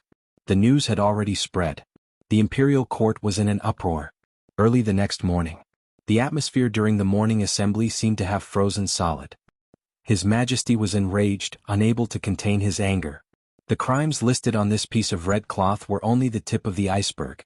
The real crimes had long been sent to His Majesty and old Marshal Chiu. Both of them felt like they had been struck by lightning when they saw it. With He Hanqing's status and identity in the Empire of Yutong, how could he be the Four Seasons Tower's spy? An elder of 3 empires, the teacher of 3 generations of emperors. Yutong's literary grandmaster, the leader of the Confucian school. Such a person was actually the culprit who murdered the empire's pillar. The repercussions and consequences of this matter, as well as the people involved, were far from ordinary. They were simply shocking and sensational. He Hanqing had gone through 3 generations of Yutong and had countless disciples. He was deeply rooted in the Empire of Yutong. It was evident from the fact that he had forcefully overturned the case of the family of generals that had long been sealed. Now that he wanted to investigate this matter thoroughly, it was no different from a revolution in Yutong's civil officials. However, they had no choice but to investigate. Since Ling Xiaozue had subdued the residents of He with his sword, Yutong's higher-ups had already focused their attention on this old official of 3 generations. It was also because of this that His Highness the Crown Prince had gradually distanced himself from him. Now that the evidence was laid before them, it was not just irrefutable proof that He Hanqing was a traitor who harbored malicious intentions and had wanted to destroy Yutong for a long time. As the saying went, a great traitor was loyal, a great deceit was honest. How could his disciples and subordinates not be thoroughly investigated and distinguished? There could not be the slightest bit of leniency. It was better to be wrongly accused than to be lenient. It was better to be purged. From top to bottom, all He Hanqing's disciples, students, subordinates. His Majesty summoned the Board of Justice's Minister Wu Lai to the royal study and ordered with a grim expression, "Investigate all of them. This time it is better to be wrongly accused than to be lenient. There will be no leniency. This official obeys your Majesty." Wu Lai left upon receiving the order. His Majesty heaved a long sigh. Now he was fortunate to have Wu Lai, a loyal official who was stubbornly loyal to Yutong. No matter what case was handed to Wu Lai, he would not be biased and would not accuse anyone. As for this matter, only Wu Lai could truly investigate it clearly. The entire empire of Yutong was shaken. Early in the morning, Yun-Yang once again came to Sira's house, which he had not seen for a long time. At this time, there were many prisoners being escorted by the Board of Justice on the street, walking slowly. The criminals who were tied together by the ropes were all disheveled and dirty. It was obvious that they had suffered a lot. However, although their clothes were dirty, they were actually made of excellent materials. It was clear that they had lived a good life before. These must be He Hanqing's disciples or friends, right? His Majesty the Emperor's actions are swift indeed. Since they are subordinates of a villain, they deserve what they have received. Heaven's justice is clear, karma is not a pleasant one. Yun-Yang thought to himself. Sira's house. The moment Yun-Yang saw Yun Zuyu again, he suddenly realized that something was not right with the person before him. Yun Zuyu's eyes were no longer as clear and bright as they used to be. Instead, they were filled with endless confusion. Her entire being was in a trance, as if she was wandering in a dream. Yun Yang could not help being stunned and even more shocked when he saw this anomaly. What was going on? In Yun Yang's impression, Yun Zuyu had never been this dispirited even when she knew of her fifth brother's death and was at her most dejected. What was wrong with her today? Sister Yu? Yun Yang called out softly, but Yun Zuyu was still in a daze as if he had not asked. He had no choice but to raise his voice and call, "Sister-in-law?" Ah! Yun Zuyu then snapped out of her daze, but her expression was still haunted. "Sister Yu, what's wrong with you? Did you not rest well?" Yun Yang asked. Yun Zuyu smiled in a daze and said softly, "It's nothing. Young brother, you're such a busy person. You must have something to tell me this time." Yun Zuyu was unwilling to speak? Then what was going on? Chapter 285. Yun Yang thought about it and said, "Sister Yu is right. I do have something to do here. Our side has achieved complete victory in this operation. One of the 4 Supreme Lords of the Four Seasons Tower, Supreme Lord Springfrost, has been killed by us, but this incident will definitely alert the higher-ups of the Four Seasons Tower. The counterattack that they will launch next will be extremely fierce. We have to be on guard. Although Supreme Lord Springfrost, He Han-Qin, is dead, and even if the Four Seasons Tower has other arrangements in the Empire of Yutong, they'll be useless without a head. However, it's also because of this that they won't be as cautious as they used to be. Once they make a move, they'll be fearless and any tricks can be used." Yun Zuyu understood his meaning and said, "You're trying to say that I'm no longer safe here, aren't you?" "No, I should be saying that I've become a hindrance, a weakness of yours." Yun Yang thought about it and said, "Yes, we're all on the same side. Speak your mind. It's no longer suitable for Sister Yu's Cirrus house to stay here." Yun Zuyu frowned and thought about it, speechless. A few people from the Four Seasons Tower have met with mishaps recently. If we were to investigate the source, it's all related to Cirrus house. No matter what, it's inevitable that the Four Seasons Tower will take action against Cirrus house. Yun Yang said, "Sister Yu needs to make a decision soon. I can arrange a safe place to stay, it's guaranteed to be safe." The so-called safe place to stay was the route of retreat that Yun Yang had long planned. He had planned to let Yun Zuyu go into hiding, but she insisted on waiting for Supreme Flame's return and would not leave no matter what. However, they had come to a life-and-death juncture. Yun Yang believed that Yun Zuyu would make a choice no matter how reluctant she was. Yun Yang had planned this for a long time. Not to mention her identity as a family member of the 9 Supremes, Yun Zuyu's beauty alone would be a hidden danger if she continued to stay here. Yun Zuyu sighed softly. She looked around, her eyes were filled with familiar things. Reluctance was evident in her eyes. After a long time she said, "Tomorrow, I'll make a decision tomorrow. Young brother Yun, don't worry." Yun Yang heaved a sigh of relief and said, "Then let's make a decision tomorrow. I'll come again tomorrow." Yun Zuyu took a deep breath and said, Young brother Yun, shall we have dinner here tonight?" Yun Yang was taken aback. "Eat? Yeah." Yun Zuyu said softly, "I'll be leaving this place after today. I want to have my last meal here, but there's no one to accompany me. If you can come, it'll be considered as having a farewell meal with his brother." Yun Yang replied, "That's not a problem. I'll go back and make some arrangements. I'll definitely come over to have dinner with Sister Yu when it gets dark." Yun Zuyu wore an amiable smile and said softly, "That's a promise. I'll go make the arrangements right away. You have to gather some ingredients. Tonight, Big Sister Yu will personally cook and let you have a taste of my cooking." Yun Yang said respectfully, "I look forward to tasting Sister Yu's cooking tonight." Yun Yang returned to the residence of Yun and thought about his visit to the Cirrus house for a long time. It was obvious that Yun Zuyu was not herself today. There was something she was not saying, as if she was hiding something from him. So what was it? Is he being threatened? Or was it something he couldn't say? Or has someone already set their eyes on the Cirrus house? Yun Yang subconsciously imagined the worst. The Four Seasons Tower's past record was too appalling.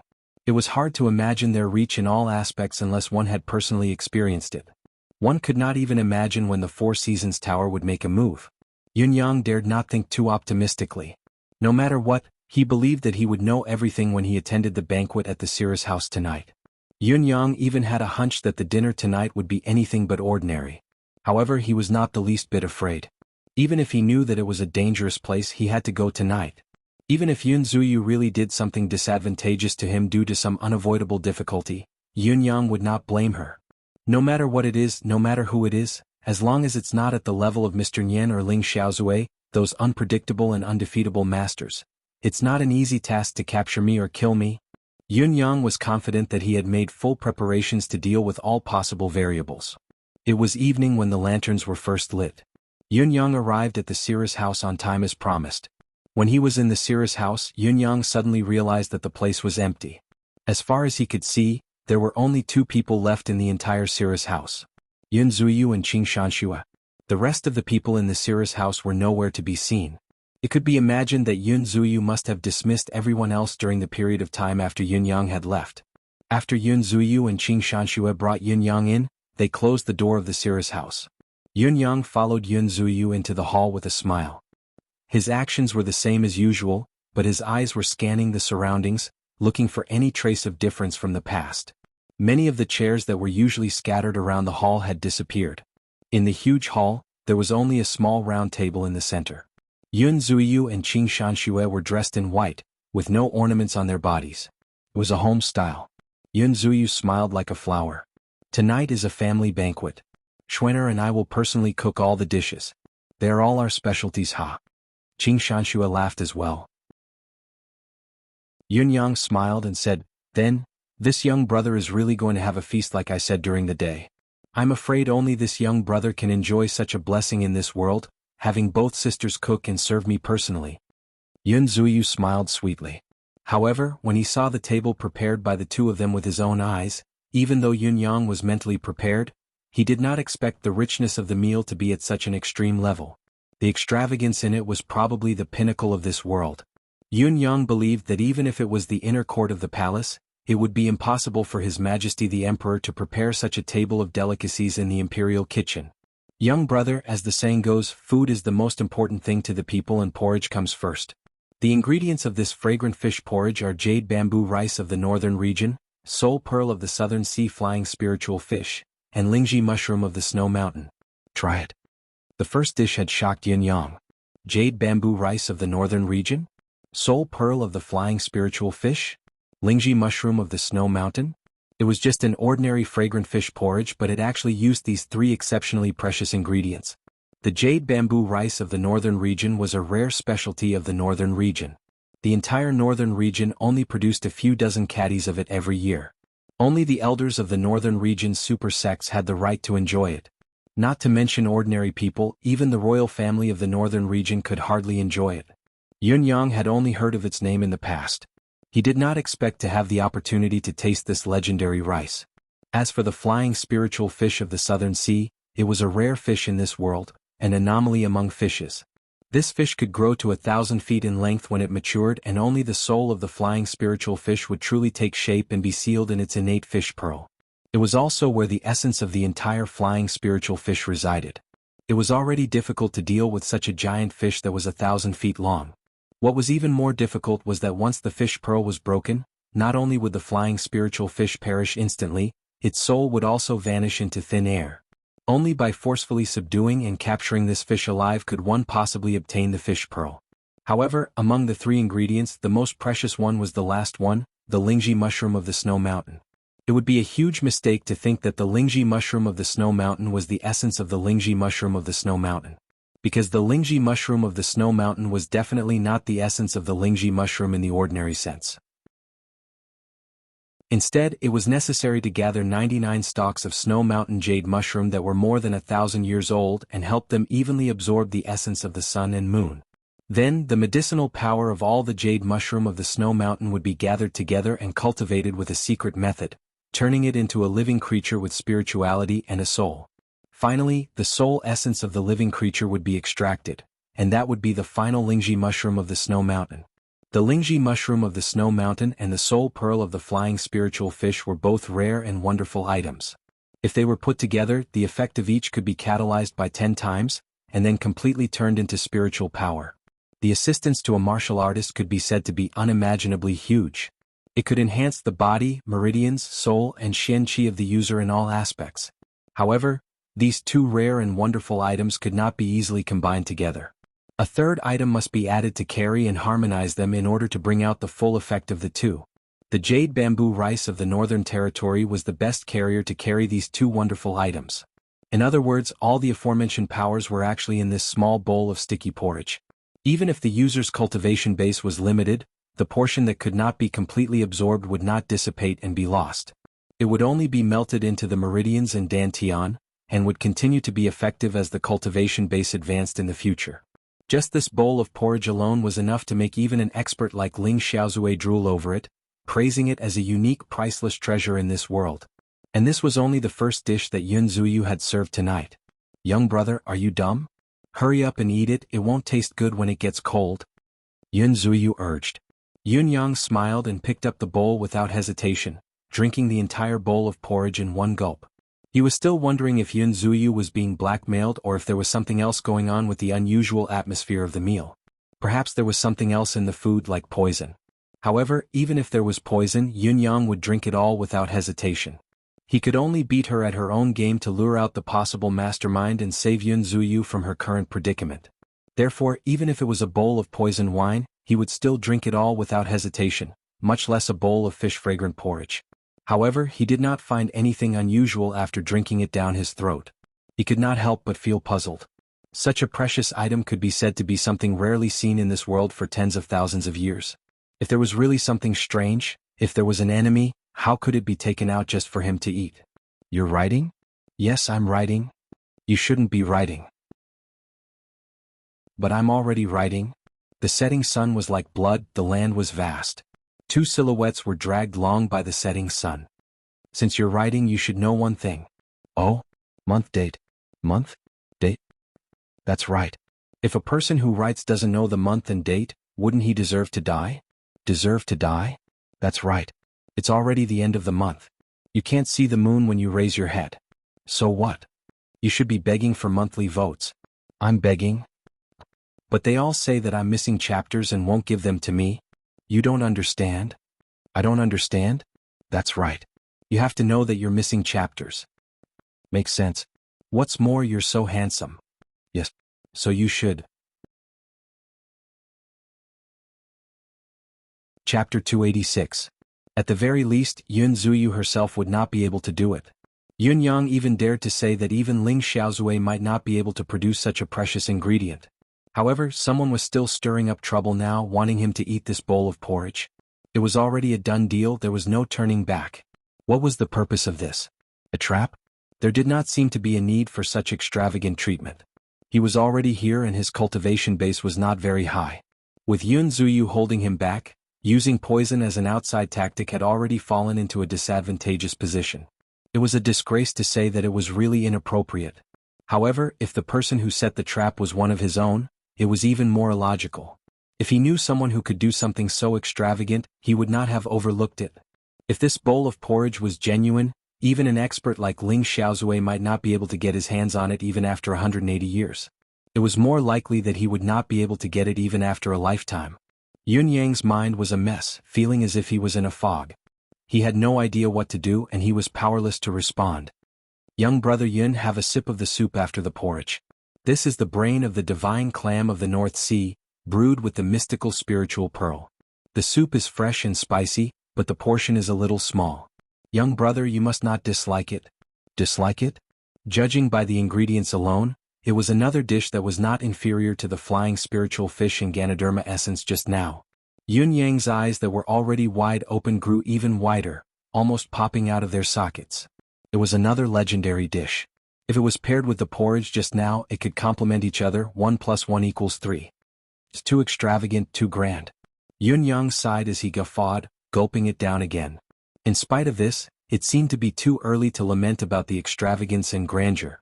The dishes that were served next made Yun Yang feel like he was going to be dumbfounded and in disbelief until the end. This is the heart of the supreme mystical beast, the eastern white-horned tiger, paired with the 1,000-year-old mystical jade Ganoderma. Young brother, try it. This is made from the internal core and neck flesh of the supreme mystical beast, the western snow python, with some 5,000-year-old blood ginseng pieces. This is a transcendent profound beast, the three-headed serpent of the seabed. That's a transcendent profound beast, the 9 heavens rainbow phoenix. This is transcendental Shen beasts refer to existences that surpass the level of Shen beasts known to the world, surpassing the pinnacle of 9th level Shen beasts. Such an existence only existed in legends. If an ordinary person were to see one, it would be enough for them to brag for half their life, let alone capture it. The 4 eclipse panthers that Yun Yang owned were already the cream of the crop among the known mystical beasts, but they were still stuck at the pinnacle of the 9th level and had yet to reach the level of supreme mystical beasts. In other words, any one of the ingredients for the dishes on the table was superior to the eclipse panthers in all aspects. Ever since Yun Yang sat down, a total of 18 dishes had been served. The ingredients of each dish were the essence of a supreme mystical beast. The 18 dishes were all served in the form of exquisite small plates. Each of them was extremely delicate and tiny. Obviously, these extremely precious ingredients could only be used to make such a small dish. All of them were laid out on the table, densely packed together. Yun Yang was completely dumbfounded. Even if it was the normal meat of these supreme mystical beasts, with Yun Yang's current cultivation base, it would take him half a day to digest even a small piece the size of a finger if he consumed it and used his cultivation to dissipate its power. Everything that Yun Yang was eating now was the most essential part of this supreme mystical beast's body. More importantly, they could really be eaten. Among the 18 dishes, there were a few ingredients that were said to be absolutely forbidden to be used by cultivators. Once they came into contact with them, they would suffer a backlash.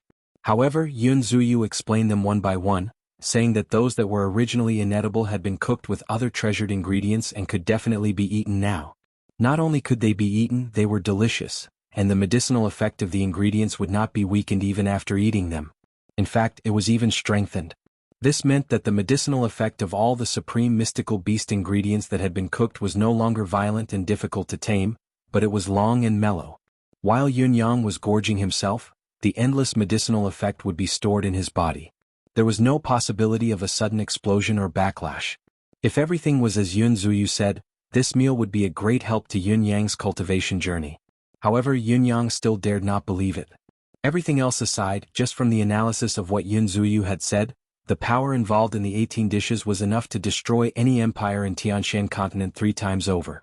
There were a total of 18 dishes, the best parts of 18 supreme-grade Shen beasts, and the essence of 24 top-grade heavenly ingredients and earthly treasures. This was not something that could be described with mere extravagance and grandeur. However, the reality forced Yun Yang to believe it.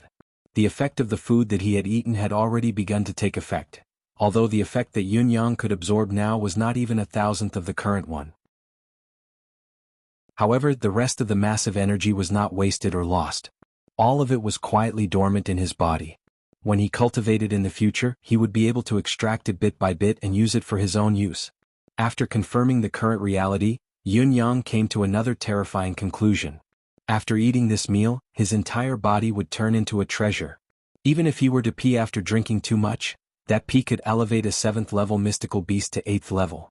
If someone were to eat a mouthful of Yun Yang's flesh, an ordinary person's lifespan would at least be increased by 60 years. If one were to drink a mouthful of his blood, it would be even more outrageous. Even if this person was originally mediocre and had no aptitude to speak of, he would still possess the potential to break through to the pinnacle of martial arts. To put it in a more general way, Yun Yang's flesh was more flesh than that of Tang Sanzang. Tang Sanzang's flesh was only effective for the beasts of the journey to the west, but Yun Yang's flesh was effective for all living beings in Tianshan continent, and the effect was extremely remarkable. It was like the reincarnation of the ginseng fruit. Yun Yang, who had no choice but to face reality, was completely dumbfounded. Reality was too scary. How could such a thing happen? Where did Yun Zuyu find these things? The dishes are all served. Are you satisfied? Yun Zuyu clapped her hands in satisfaction and said, "Serve all the dishes first. You're afraid that the wine I've prepared will be unsatisfactory. It's an unknown wine, but it's still delicious. Come, your sister-in-law will fill it up for you.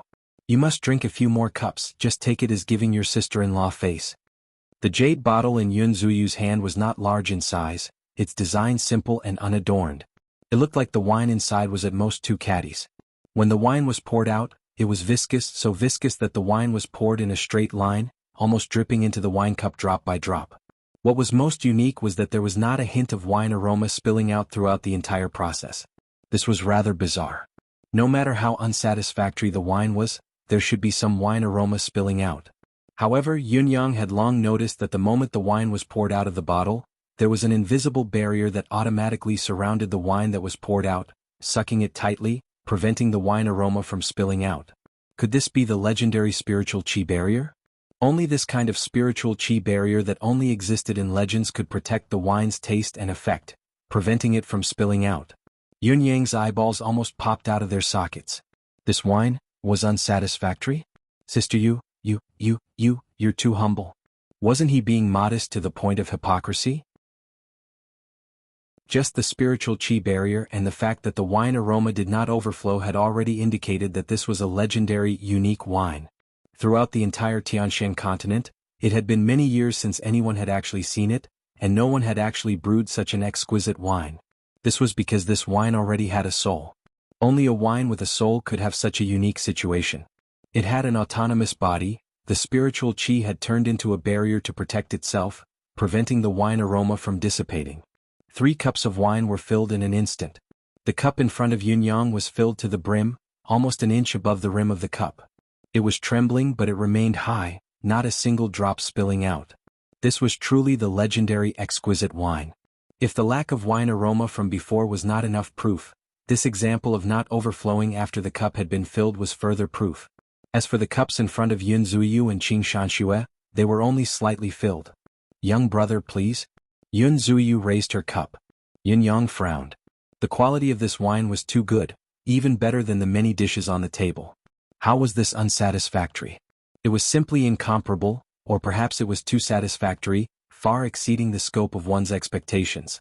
Yun Yang could now confirm that this was not king trap of the enemy, but the greatest opportunity of his life. However, this opportunity was actually provided by Yun Zuyu. The ups and downs of life, the great joys and sorrows, the coincidences of chance, could fate be so unpredictable? Although Yun Yang did not understand the whole story, he knew that the more he drank, the less he would have. If he were to let go of such an opportunity, it would be the greatest regret of his life. He deserved to die. Sister Yu and Sister Shui should fill up your cups as well. Yun Yang pressed down on his cup. If the both of you only drink a little, wouldn't I be drinking alone? How can I drink to my heart's content? Yun Zuyu laughed. Young brother, it's not a gentleman's act to force a woman to drink, especially when I'm your sister-in-law. It's even more inappropriate. Although this wine is unsatisfactory, the after effect is long. Are you sure you want me to drink more? Yun Yang smiled bitterly as he rubbed his nose. He really could not persuade her anymore. What kind of person would he be if he did? However, his intention was not to force the both of you to drink. It's because this is truly a good thing. It would be a pity to miss it. What a pity. I still have more of this wine here. Yun Zuyu smiled sweetly, revealing an even more shocking reality. Chapter 287. Yun Yang's eyes widened abruptly. 10 bottles. Any bottle of wine like this could stir up a bloodbath in the martial arts world. Even strong masters like Ling Xiaozue and Mr. Nian would be tempted. However, Yun Zuyu could sell it wholesale. The corners of Yun Yang's lips twitched, unable to control his shocked emotions. Yun Yang, whose worldview had been turned upside down, was completely relieved. He raised his goblet and said, Sister Yu, Sister Shui, please? Please. The 3 of them raised their goblets and emptied them in one gulp. Yun Zuyu took the wine bottle and filled Yun Yang's goblet again. Come, young brother, try this. Young brother, try this. The 2 beauties placed dishes in front of Yun Yang. Not long after, a large amount of delicacies was piled high in front of Yun Yang. These were ingredients that even someone like Ling Xiaozue might not be able to see even once.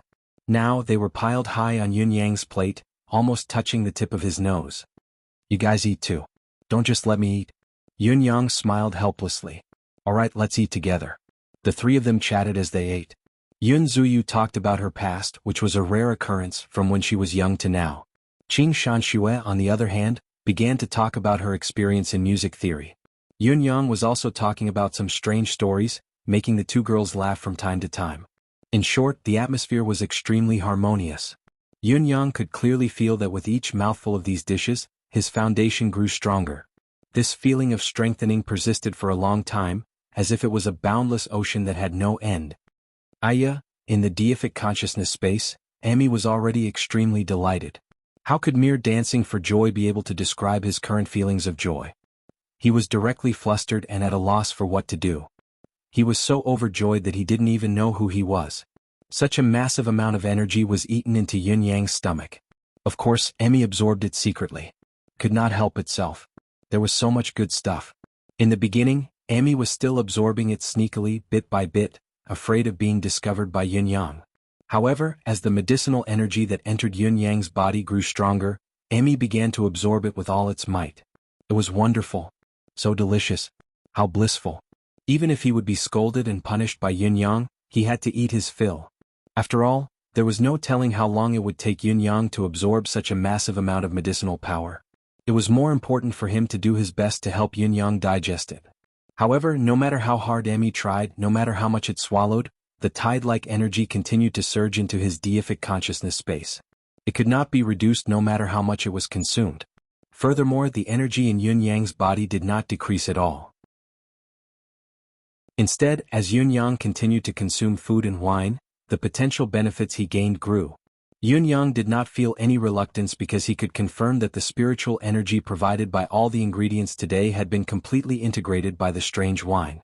There was no longer any distinction between them, they had all become part of Yin Yang's body. This wine was actually the final catalyst, fusion agent. It had transformed all the spiritual energy into the purest and most primitive energy of core, vitality, and qi. Initially, Yin Yang was still worried that he would turn into a human-shaped nutrition pack after this meal, coveted by everyone and eager to pounce on him and take a few bites. After all, the spiritual qi from before had turned Yin Yang's entire body into a treasure that was like a celestial sacred medicine. His aura could not be concealed at all. As long as he walked out, it would be enough to make every living being in this world greedy like a wolf that had seen meat. However, after these few goblets of wine, all the medicinal power had been transformed into a mild substance, all belonging to Yin Yang's body. The tempting and sinful aura from before had vanished completely. Right now, Yin Yang was just a young man who was no different from before. Of course, he was still a very handsome and elegant young man. At this point, Yin Yang had already drunk 6 goblets of wine. Looking at Yun Zuyu raising the wine bottle to refill the wine, he could not help chuckling dryly. "Sister Yu, you're really diligent in persuading me to drink. It looks like you're the one who wants to get me drunk instead." Yun Zuyu said sweetly, "How can that be? Even if you want to drink more of this wine today, I won't let you drink too much. You're only allowed to drink 9 goblets. 9 goblets. Yin Yang was taken aback. The number 9 had triggered Yin Yang's sensitive nerves. The harmonious atmosphere turned somber at once. A hint of regret flashed across Yun Zuyu's clear eyes. She smiled quickly and said, "Come, young brother, let's eat. It would be such a waste if we can't finish all the dishes on this table today." Yin Yang smiled bitterly. If he could not finish all the dishes on this table, how could it be described with just the word waste? Even the words recklessly wasting could not describe how insane and infuriating this kind of wastage was. "Sister Yu, where did you get so many good things from?" Yin Yang could not help but ask the question. "These ingredients," Yun Zuyu smiled and said, "there was a strange old man who left 3 boxes here before he died. Coincidentally, I dismissed my men today and was packing up my things. Only then did I realize that these were the things in the boxes. Since I'm hosting a family banquet for you today, the good stuff should be left for my family to enjoy. Am I right, young brother? Am I right?" "You're right, all right." Yun Yang did not believe a single word of what Yin Zuyu had said. How could there be such a thing? The old man had come here and left 3 boxes. Had he died? To be able to own the owner of these 3 boxes, even if the old man had been broken into 70 to 80 pieces, as long as he could still eat, he would still be able to live. Not only would he live to 100 years old, he could even be immortal. Furthermore, when Yun Zuyu said this, her tone was fluent as if she had not considered it. It was obvious that she had been prepared for Yin Yang's question. This matter was even stranger. Yin Yang could not figure out the reason no matter how hard he tried. "Brother Yin Yang?" Yun Zuyu looked at Yin Yang seriously, her eyes filled with undisguised pity. She raised her goblet and said, "Brother, you've worked hard. Sister-in-law, a toast to you." "Worked hard?" Yun Yang was taken aback by her words. For some reason, Yun Yang felt a pang in his heart when he heard the words. "Worked hard?" Yun Yang thought of his 8 brothers and took a deep breath. He smiled and said, "Thank you, sister-in-law. Cheers." Without another word, he raised his goblet and drained it. Yun Zuyu drank the wine in her goblet slowly and filled Yun Yang's goblet while she filled the bottom of her own goblet. Hesitating for a long time, she said slowly, "Brother, in the future." After saying these words, she suddenly stopped. Her expression was unprecedentedly complicated. After thinking for a while, she said, You are alone without anyone to rely on, and the whole world is your enemy. You must take care of yourself in the future. Yun Yang sighed emotionally. Where righteousness is, where the heart is at peace, there's no need to be enemies with the whole world. So what if the whole world is my enemy? At this moment, his eyes were calm and composed. It was a kind of firm and unswerving determination. Facing Yun Yang's determined gaze, Yun Zuyu felt a pang in her heart. How could she not know what Yun Yang was thinking? To avenge his brothers. No matter how bitter. No matter how tired. No matter how bitter. No matter how painful. No matter how difficult. No matter how difficult. A Yun Yang will gladly endure it. No one will walk with me on this path, but I will continue on. Until the day when the grudge is truly settled, or the day when I can no longer walk.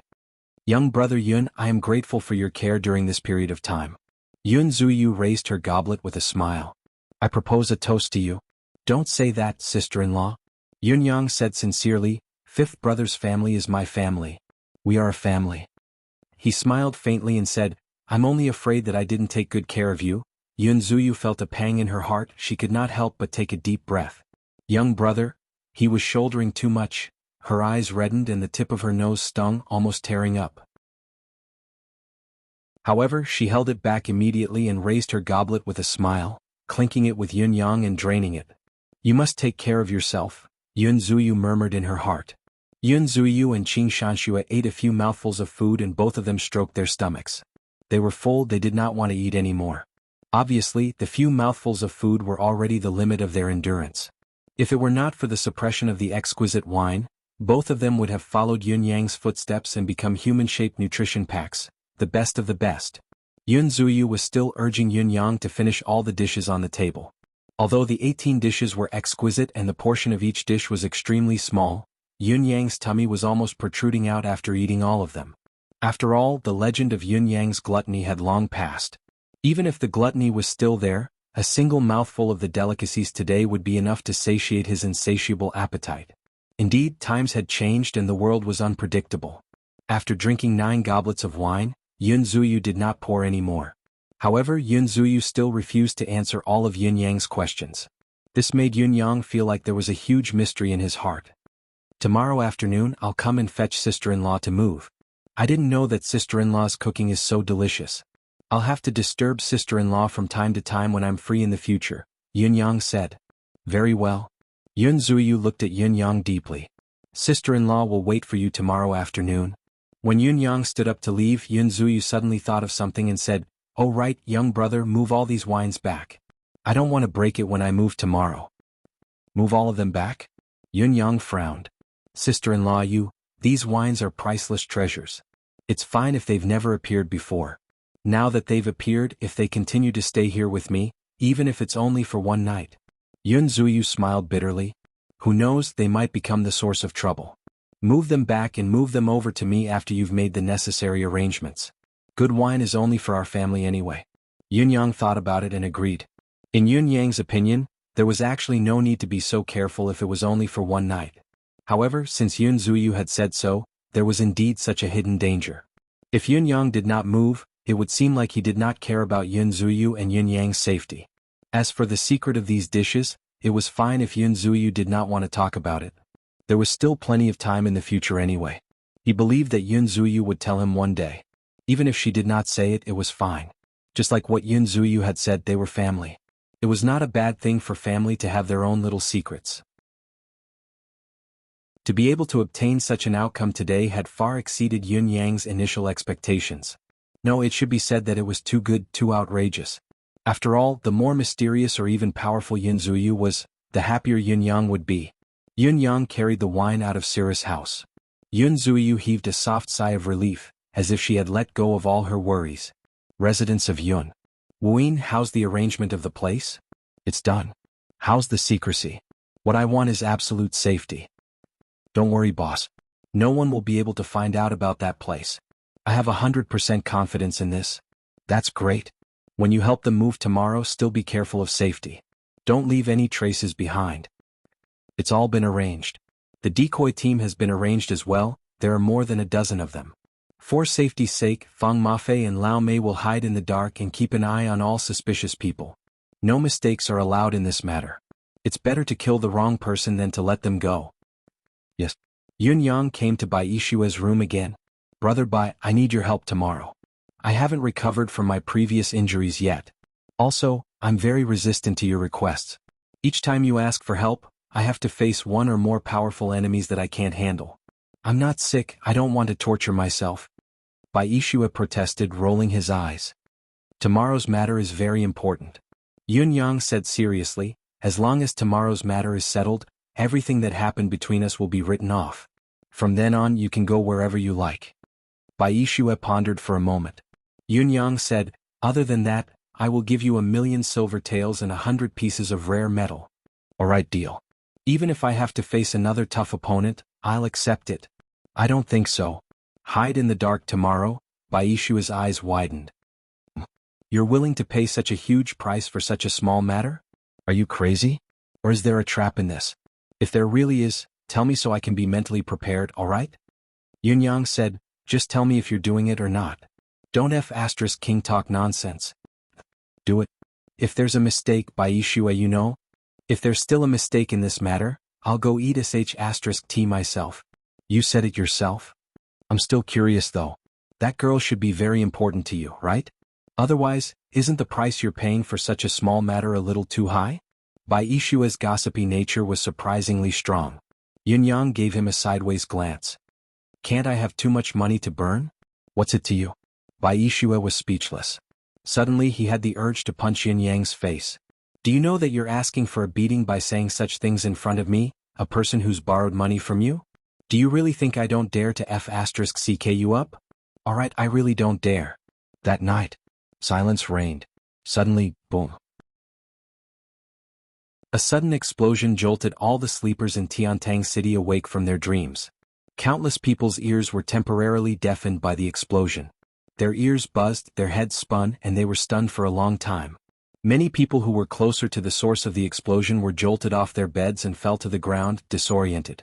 Residents of Yun Yang, who had been meditating with his legs crossed, trying his best to digest the medicinal effect that he had just received, was jolted up by the sudden explosion. His eyes opened immediately. The next moment, Yun Yang was in the yard with a swoosh. What happened? Where did it explode? Yun Yang asked anxiously, his usually calm face now pale. At this moment, Yun Yang had an ominous feeling lingering in his heart. I don't know. Feng Mafei, Lao Mei, and Bai Ishua felt a buzzing in their heads. Both their minds and hearts were muddled. As they cultivated to calm the negative feelings, they said in a low voice, the source of the explosion seems to come from the center of Tiantang City? Before he could finish his words, Yun Yang had already sprinted away. His speed was even faster than lightning. Ah! Yun Yang let out a long howl that sounded like his heart was being torn apart. He could only feel an endless, borderless emptiness in his mind. In front of him, there was only a huge pit and a wasteland. The building that should have been here was the Cirrus House. It was where the Cirrus House was. The Cirrus House was gone. It had completely and utterly vanished from this world.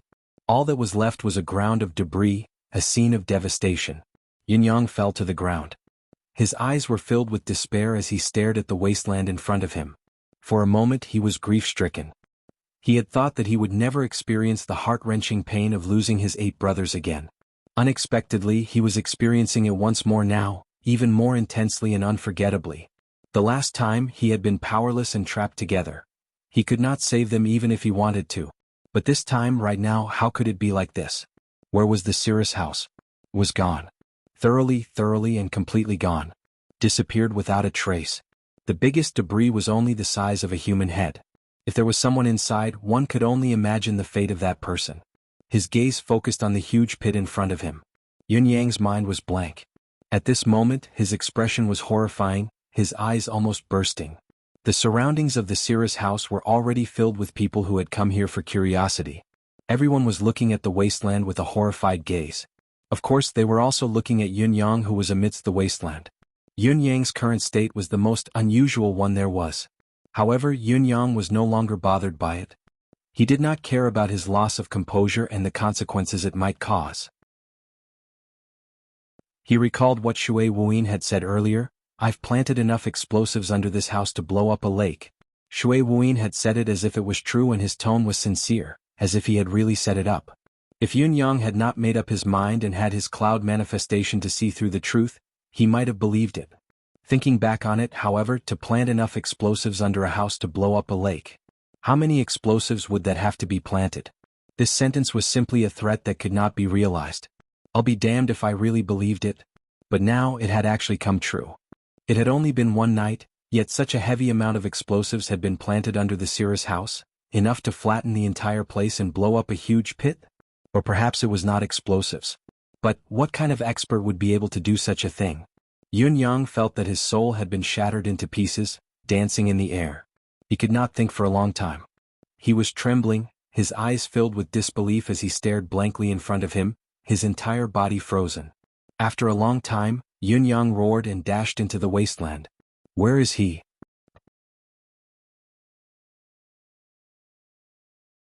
Chapter 288. With a loud bang, smoke and dust billowed everywhere. Yun Yang was completely engulfed in the dust. Using his hands, feet, mystical chi, he lifted up everything in the ruins aimlessly to examine them. He found pieces of flesh and blood as well as torn pieces of clothing. It was not easy to find these things in the aftermath of such a violent explosion. In spite of this, Yun Yang refused to stop, continuing to search for his movements. Fortunately, after a while, his mind slowly regained some of its consciousness. He had been to Sira's house many times. He could find the location and orientation of each house, each piece of wood, and each facility with his eyes closed. Following the idea in his mind, he quickly locked onto the original location of Sira's house's door. Then he retreated and stood there quietly for a while with his eyes closed. Then he strode into the room. With a swoosh, the gravel around the door was cleared away by him. He walked forward confidently, looking around as if he had come to the grand hall of Sira's house. When he first entered, he instinctively scanned his surroundings to see if there was anything out of the ordinary. After a momentary pause, he walked further in. Following Yun Yang's movement, gravel was continuously cleared away along the way. Dust filled the air, obscuring his vision. However, even such a harsh environment did not hinder Yun Yang's movement at all. This is where we drank last night. However, Yin and Yang have been separated, but it's no longer the same. The ache in Yun Yang's heart intensified. Yesterday Yun Zuyu and Qing Shanxue were still sitting here, drinking with him with smiles on their faces, but today, he shook his head and cleared away the rubbish in front of him once again. With a glimmer of hope, he walked further in. The location of a private room, the location of a piano hall, this was a bedroom, he searched from room to room. Finally, at the place where the kitchen should be, he saw a dark brown object. Blood. Yun Yang's eyes flashed with an insuppressible murderous intent. He searched like a madman but found nothing. Finally, when Yun Yang had found the original location of the underground storehouse, he stood rooted to the spot after carefully cleaning up and inspecting all the debris and rubbish that littered the place. This was where Yun Yang found the most bloodstains. This was the place where the bloodstains were the most concentrated in the entire Sira's house. As far as the eye could see, there were pieces of flesh and blood everywhere, practically covering the ground. None of the pieces of flesh and bones were larger than the size of a finger. In addition, there were countless pieces of clothing, pieces of white clothing. However, at this moment, the blood-stained pieces of white clothes were even more ghastly to look at. Sniffing it carefully, there was still a faint fragrance of cosmetics lingering on the debris. It was similar to the smell on Yun Zuyu and Qing Shanxue in Yun Yang's memory. Yun Yang also found many long silky strands of hair in the ruins, mixed in with the rubble and trash, messy. In a corner, there was still half a foundation left. There was a patch of scarlet blood stains, as well as a messy hair that had half a skull attached to it. Yun Yang felt like he had been struck by lightning. That tiny sliver of hope in his heart was completely shattered. His body swayed as if he would fall at any moment. A hand supported him from behind as Fang Mafei purposely lowered his voice. "Young master, be careful." It was as if Yun Yang had not heard him. Although it was close at hand, Yun Yang could clearly feel that Fang Mafei's voice seemed to come from the clouds beyond the heavens. It was ethereal and illusory. It seemed to be real at the same time, illusory at the same time. He turned to look at his surroundings in a daze and suddenly coughed, blood trickling down the corner of his mouth. Yun Zuyu's gentle voice echoed in his mind. "Young brother, you've worked hard. Young brother, eat more. Young brother, try this." That gentle gaze seemed to be moving before his eyes. Before they parted, that concerned gaze and that gentle voice said, "Young brother, you have to take good care of yourself in the future." Her voice and smile were still before his eyes, but Yun-yang felt waves of pain in his heart. At this moment, a glimmer of light appeared in the ruins. Yun-yang rushed over impatiently and threw himself onto the ground, digging with both hands to dig out the light.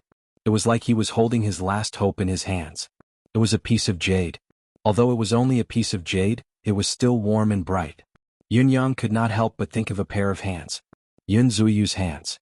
A pair of bracelets adorned her fair wrists. It was emerald green. This light was a piece of broken jade. The outer edge was round and curved. This was obviously a fragment of the jade bracelet. Yun-yang stared at it in a daze. Suddenly he saw stars, his heart felt like it was being clenched tightly. For a moment he was dizzy and lost his clarity of mind. With a cry, Yun-yang spat out a mouthful of blood and fell backward. "Young master." Fang Mafei cried out in shock and caught Yun-yang's falling body in his arms. When Yun-yang woke up again, he had already returned to the residence of Yun. He stared at the roof in a daze, his eyes glazed over, ignoring everything that was in front of him. In his mind there were images rotating back and forth. Yun Zuiyu and Qing Shanshua's faces and voices flashed before his eyes, one after the other. "Young brother, can't I call you sister-in-law? Young brother, you have to take care." Yun-yang closed his eyes slowly, tears spilling out silently. Fifth brother's lover, this pitiful woman, he had not protected her well after all. Such a peerless beauty, a beauty that could topple a nation, had perished in front of his eyes, turning into ashes.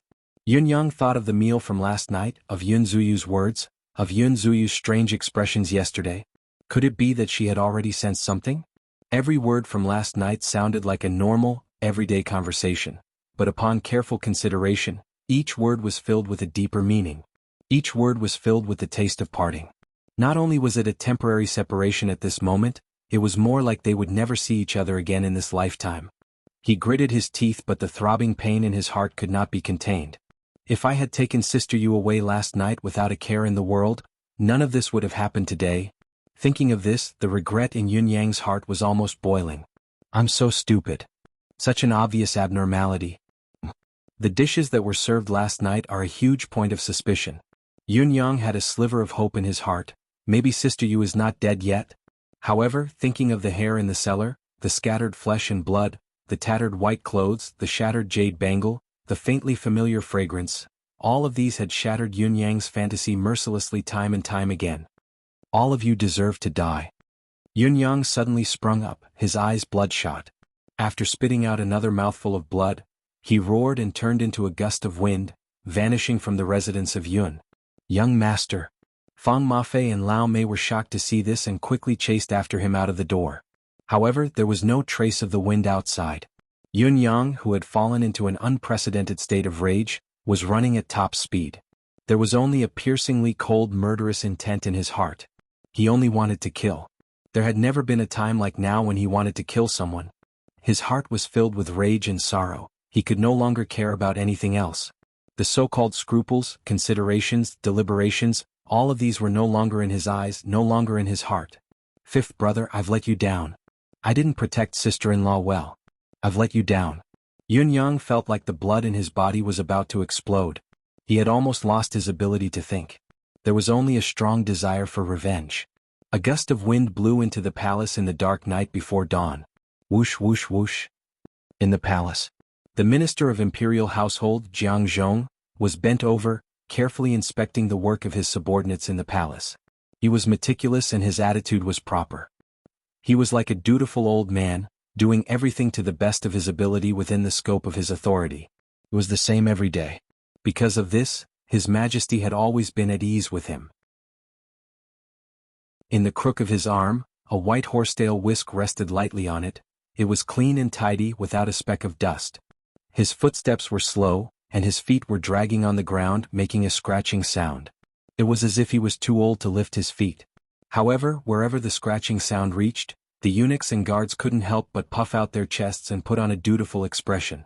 Jiang Zhong, an old man in Yutang's palace. The minister of imperial household. There was no doubt that his authority in the palace was immense. His position in the imperial household could be said to be extraordinary. In Yutang's palace, His Majesty was the monarch of the nation while the empress was the ruler of the 9 palaces. However, there were still people who dared to defy their orders and disregard them. However, no one dared to disregard the orders of the Minister of Imperial Household, Jiang Zhong, during the execution of the order, let alone neglect it. Throughout the years, countless palace servants and eunuchs had died under his cruel punishment. Someone once said that the number of wrinkles on Minister Jiang's face was equivalent to the number of people who had died in his hands. Looking at Jiang Zhong's face, the wrinkles on his face seemed to be uncountable. Therefore, the number of people who had died in his hands was also uncountable. "The sun is about to rise, it's a new day," Jiang Zhong murmured. He turned around and walked unsteadily towards his room with his back hunched. The two little eunuchs followed behind him respectfully. They did not dare to overstep his authority, nor did they dare to follow him. Chapter 289. Everyone knew that Steward Jiang had the habit of not sleeping at night. Every day he would only go back to sleep when the sky was about to turn bright. The night was the time for people to rest, and it was also during this period of darkness that people's alertness was at its lowest.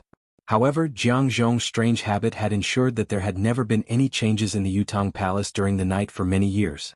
It was also because of this that Jiang Zhong's status had remained unshakable for so many years. His orders were truly the law, and his orders were strictly enforced. The imperial garden was filled with the dancing shadows of the trees. The surrounding lanterns had mostly been extinguished, making the place look gloomy. The northern wind was howling in the sky, bringing with it a chill. Naturally, the weather would not be warm at this time of the year. Jiang Zhong hobbled over slowly, wrapping his robe tightly as if he was shivering. "I'm old. I'm useless. I can't even stand this little bit of cold air," Jiang Zhong murmured and sighed. Back then, the two young eunuchs behind him kept their mouths shut, not daring to speak. Steward Jiang always liked to reminisce about the past and boast to himself, but he had never needed anyone's response. It seemed that it was enough for him to reminisce about himself. However, when dawn broke, the sound of the wind suddenly grew louder. An unprecedentedly sharp whistling sound was emitted. Jiang Zhong's hunched body that was walking forward suddenly paused.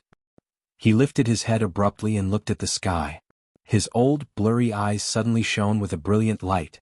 The gale that was flowing in the sky suddenly came crashing down. At the same time, a voice that was gnashing its teeth said, "Jiang Zhong?" A gust of saber energy that was even more piercing than the cold wind fell from the dome. Jiang Zhong suddenly let out a sharp howl. His body turned into a blur that moved at high speed in an instant, swiftly avoiding the oncoming saber energy. A sharp and sinister voice responded, "Supreme Wind, why are you doing this?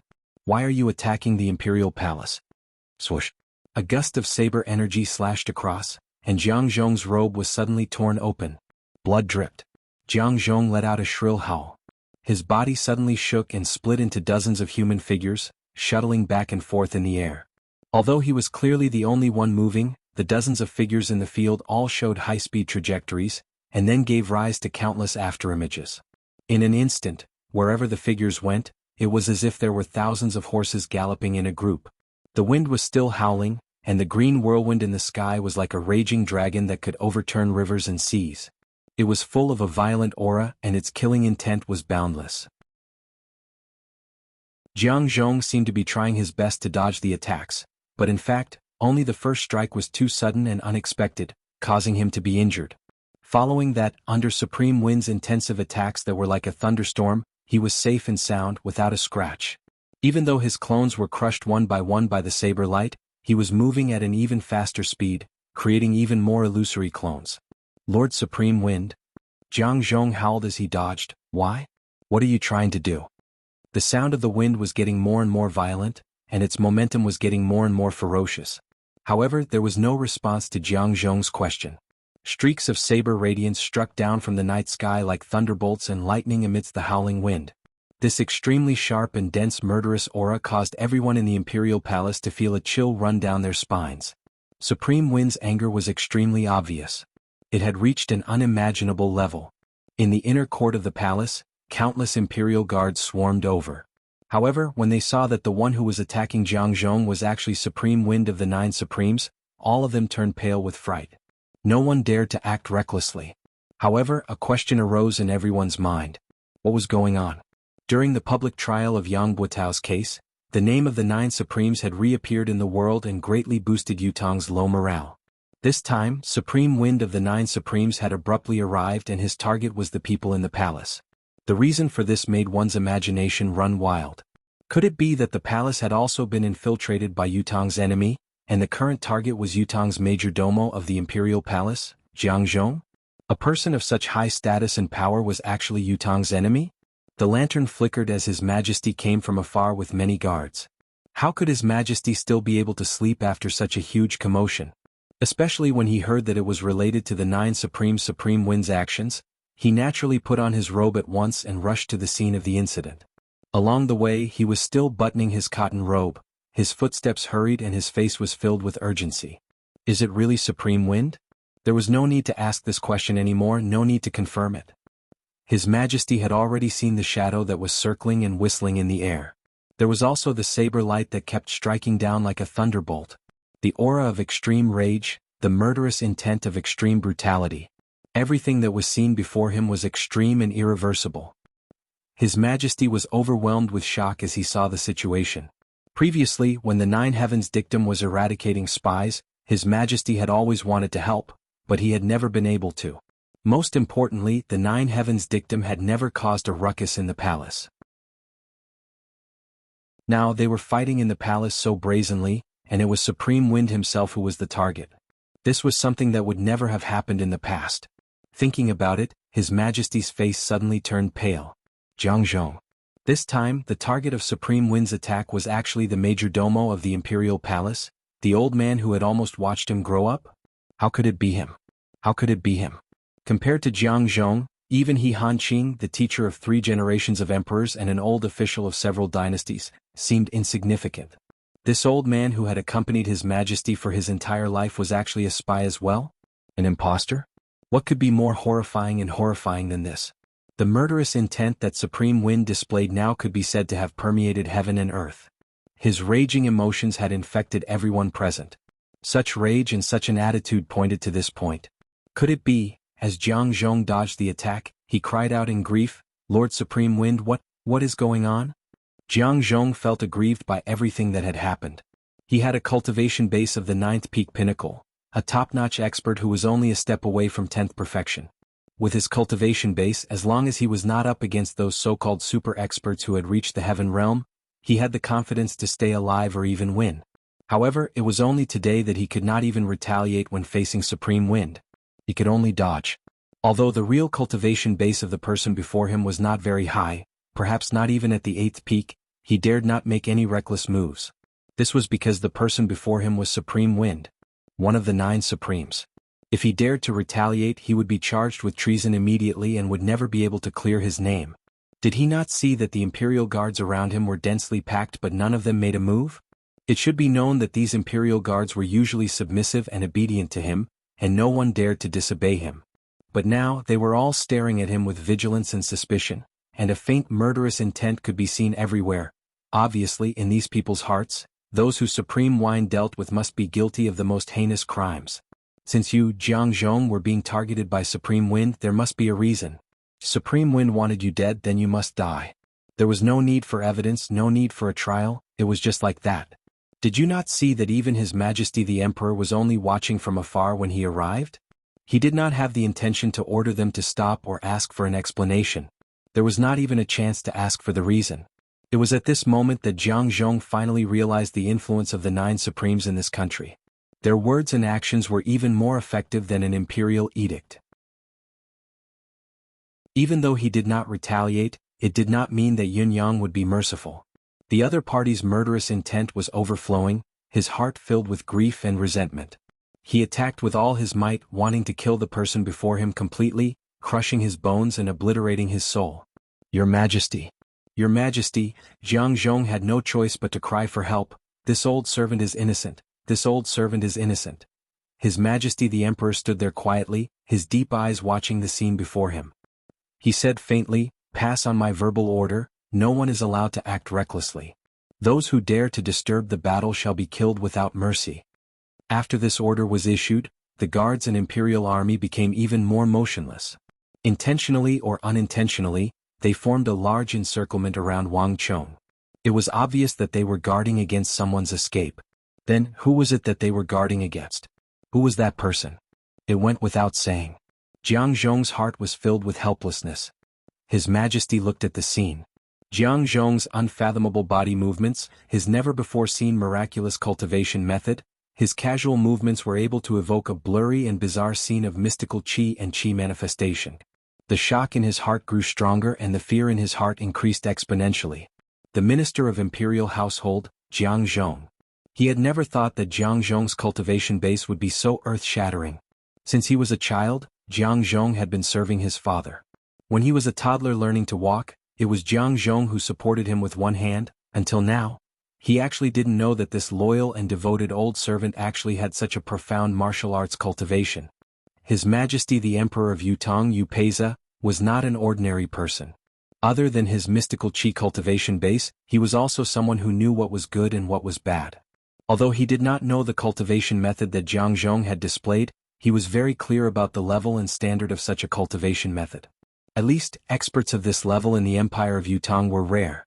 In other words, Jiang Zhong's identity and background must be suspicious. Supreme Wind. His Majesty the Emperor said in a low voice. Amidst the whistling wind, a low voice came out suppressed. What does your Majesty have to say? His Majesty the Emperor said calmly, May I ask what is going on with Supreme Wind? And what is this person's background? His Majesty the Emperor's words were equivalent to confirming Jiang Zhong's identity as a traitor. It was one thing for those present to vaguely know about it, but it was another thing to hear His Majesty the Emperor's conclusion. In mid-air, the saber light that materialized from the green wind was still like a thunderbolt that was about to descend upon the mortal realm. Another 18 consecutive slashes were unleashed. The low voice that was suppressing his rage said quickly, Cirrus House is gone. Cirrus House was gone?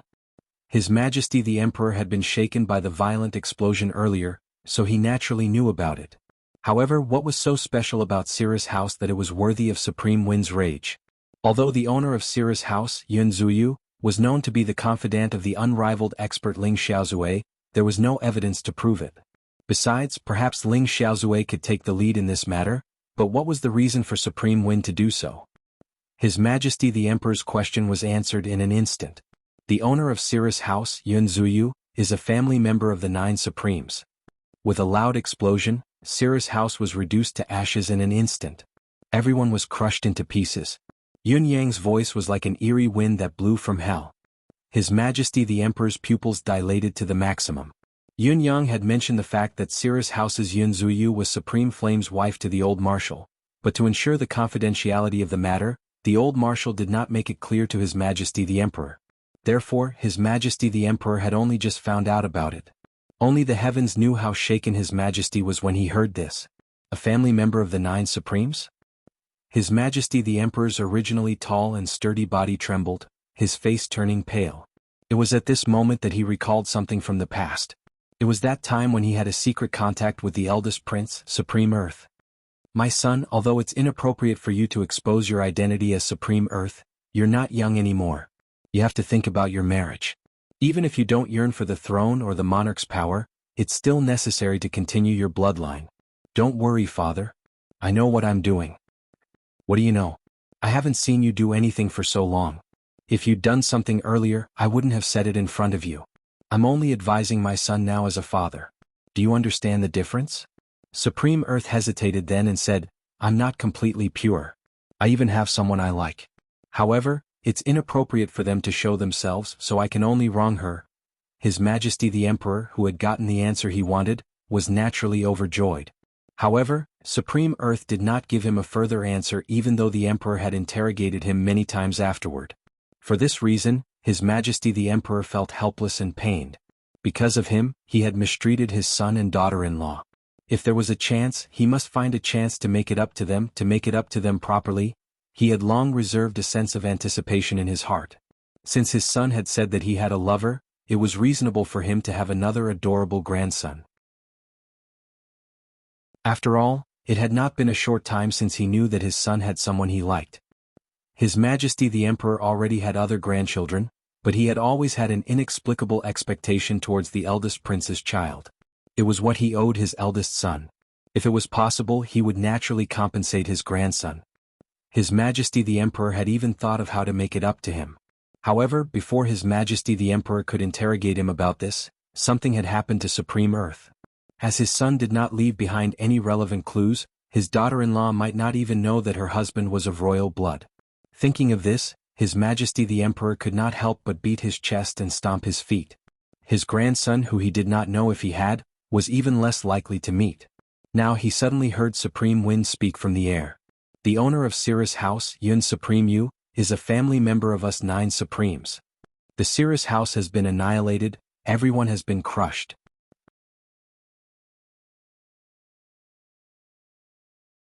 Chapter 290. This was under the condition that His Majesty's body had been carefully nurtured by Yun Yang and was in a good condition. Otherwise, this moment of great joy and sorrow could trigger his original illness and cause him to succumb instantly. Even so, His Majesty's body could not help but sway, and his face was deathly pale. Could it be? Among the 9 Supremes, the few who were ranked at the back were not old in age, and those who might have families were only the few who were ranked at the front. Could it be his son's family? Instinctively, His Majesty thought in this direction. In the air, the wind howled and the voice was filled with extreme resentment. Someone must pay the price for this. And Jiang Zhong will be the first among those who will have to pay the price. Jiang Zhong, the remnant of the 4 Seasons Tower. As the words left his mouth, His Majesty's heart jolted once again. He raised his head abruptly. His gaze that was fixated on Jiang Zhong was filled with chilling intent. Your Majesty, don't believe it? This old servant is innocent? Jiang Zhong cried out anxiously. His Majesty said faintly, Jiang Zhong, if you give up resisting immediately and surrender, I promise to give you justice. How about that? His Majesty's words seemed to have created an opportunity to turn the situation around, but in fact, it was equivalent to another lethal move being imposed on Jiang Zhong. How could Jiang Zhong dare to give up resisting now? Others might not know Yin Yang's thoughts, but how could he not know? If he gave up resisting, he would really be finished. There was no doubt that he would die. Your Majesty. Jiang Zhong tried his best to resist and was extremely aggrieved. This old servant is really innocent. His Majesty's expression did not change, but a cold glint flashed across his eyes. If you're really innocent, as long as you surrender, I can guarantee that you'll be fine. Supreme Wind will never kill the innocent. Justice is in the hearts of the people. Black and white cannot be determined by force. Everything only needs to be said clearly and the truth will come to light. Why make such a big fuss and waste your energy? His Majesty said leisurely, I have given you a chance by opening my golden mouth. If you're innocent, no one can hurt you. You're still my minister of imperial household. On the other hand, if something really happens to you, no one can protect you. He lifted his head to look at the howling wind in the sky. Supreme Wind, does my promise count? Amidst the whistling of the wind, Supreme Wind's voice rang out. His Majesty is the ruler of a country. His Majesty's guarantee is, of course, invaluable. A promise is as heavy as mountains and rivers. The king's heart sank even more. It was obvious that Supreme Wind had complete trust in him. Did it not mean that there was something wrong with Jiang Zhong, that he was a spy from the 4 Seasons Tower? Jiang Zhong's body was still spinning, leaving a trail of afterimages as he slowly eliminated Yun Yang's chain of saber energy. He said hoarsely, Your Majesty, it's not that this old servant doesn't trust you, but Supreme Wind is too aggressive, this old servant can't stop. I really can't. His Majesty's face turned cold. His cold eyes looked at Jiang Zhong, who was dodging in the air, and shouted, Men, take down Jiang Zhong. Jiang Zhong shouted, Your Majesty, this old slave has served you loyally for decades. Even if I don't have any meritorious service, I should at least have some hard work, right? Don't tell me you don't care about our past relationship? Are you going to erase this old slave's lifetime of hard work just because of a sentence from someone you don't even know? His Majesty said coldly, I've given you a chance, I've even given you a promise, but how did you do it? Your actions are in front of everyone's eyes, what else do you have to argue for? Jiang Zhong suddenly burst into laughter. Ha! I see. I've followed your Majesty for a lifetime, but I can't even get the slightest bit of pity from your Majesty. So what hope do I have? Forget it, since I didn't have eyes to follow such a master, I really have a right to die. So even if I die, what's wrong with me? Before his voice could echo in the air, Jiang Zhong's high-speed movement suddenly halted and he dropped to the ground. He stretched out his arms, looking like he was ready to be captured and be trampled upon. His face was filled with despair, showing his disheartened heart and his desire to die. Everyone present was surprised to see this. Was he really going to be captured without putting up a fight? Jiang Zhong stretched out his arms, his eyes looking in the direction of His Majesty in despair as he spoke in a hoarse voice, "Your Majesty, a master for a day, a master for life. This old slave is leaving now, you must take care of yourself in the future." Before his words could echo in the air, the sound of wind and thunder could be heard from his hands. Between the flashes of lightning, Jiang Zhong gritted his teeth and raised his palm to smack his own head. At this moment, His Majesty, who had witnessed the scene of Jiang Zhong covering his own head, could not help but feel a jolt in his heart. A thought of "could it be that I've really wronged him?" suddenly rose in his mind. When he saw Jiang Zhong smack his own head, with a soft crack, fresh blood spurted out from his 5 senses and 7 orifices.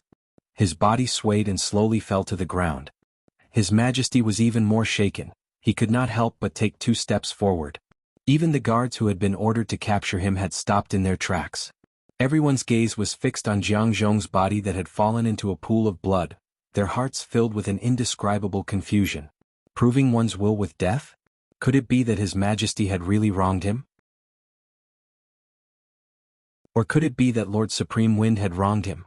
Just like what he had said, he had followed His Majesty loyally all his life. How could he end up like this in his old age? It was truly chilling. However, at this very moment, a shout came from the air, "Be careful."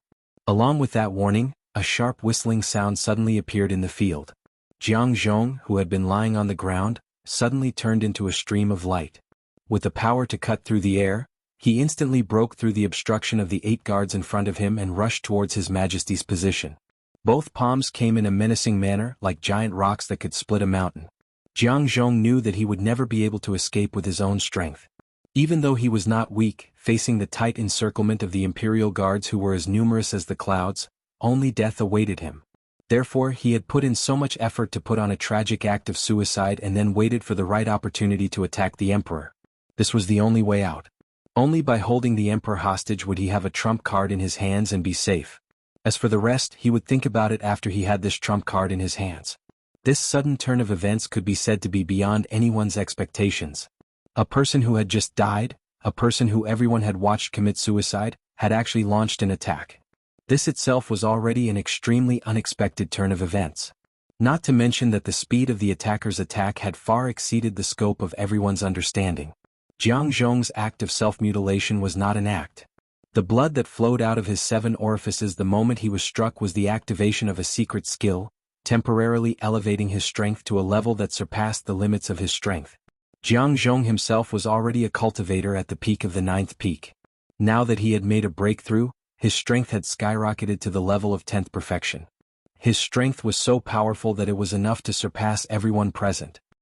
He was already close to His Majesty, and with just a wave of his hand, he would be able to control His Majesty as he wished. Swoosh! A green shadow of wind fell from the sky abruptly. It was like a meteor falling from the sky. Even though everyone else had been careless, Yunyang would not be careless. He had always known that the 4 Seasons Tower's men would not seek death so easily. Furthermore, this old man's cultivation base was extremely strong, and he was not in a desperate situation. How could he commit suicide so easily? Therefore, he had long been secretly on guard against the other party's tricks. At the moment when Jiang Zhong made his move, Yunyang moved at the same time. Even though Jiang Zhong had activated his arcane skill and his cultivation base had temporarily reached the state of 10th perfection, his speed was still slower than the wind, faster than Yunyang. A green whirlwind that seemed to have materialized out of thin air blocked the path between His Majesty and the attacking Jiang Zhong. At the same time, the piercing saber light that was like thunder and lightning once again surged out like the tide, pouring down in torrents. Boom! The force of Jiang Zhong's palm strike landed on the dense web of sabers cast by Yunyang with an earth-shattering force. The green whirlwind scattered in an instant. Yunyang's cultivation base was already far inferior to Jiang Zhong's, not to mention that Jiang Zhong's cultivation base had already reached the state of 10th perfection. With such a forceful impact, the stronger one would win while the weaker one would lose. There was no trick at all. How could Yunyang not be defeated? However, Yunyang's struggle was only a thin line. Although Yunyang's saber web had collapsed, Jiang Zhong had also taken a step back due to the impact. It was only a step's difference, but Jiang Zhong had lost the initiative. Jiang Zhong's plan had failed. He knew that things were not looking good and roared furiously, "Supreme Wind! You should have died long ago." What? The numerous guards and experts around His Majesty the Emperor had seized the opportunity to rush out. At this moment, everyone's heart was filled with shame and anger.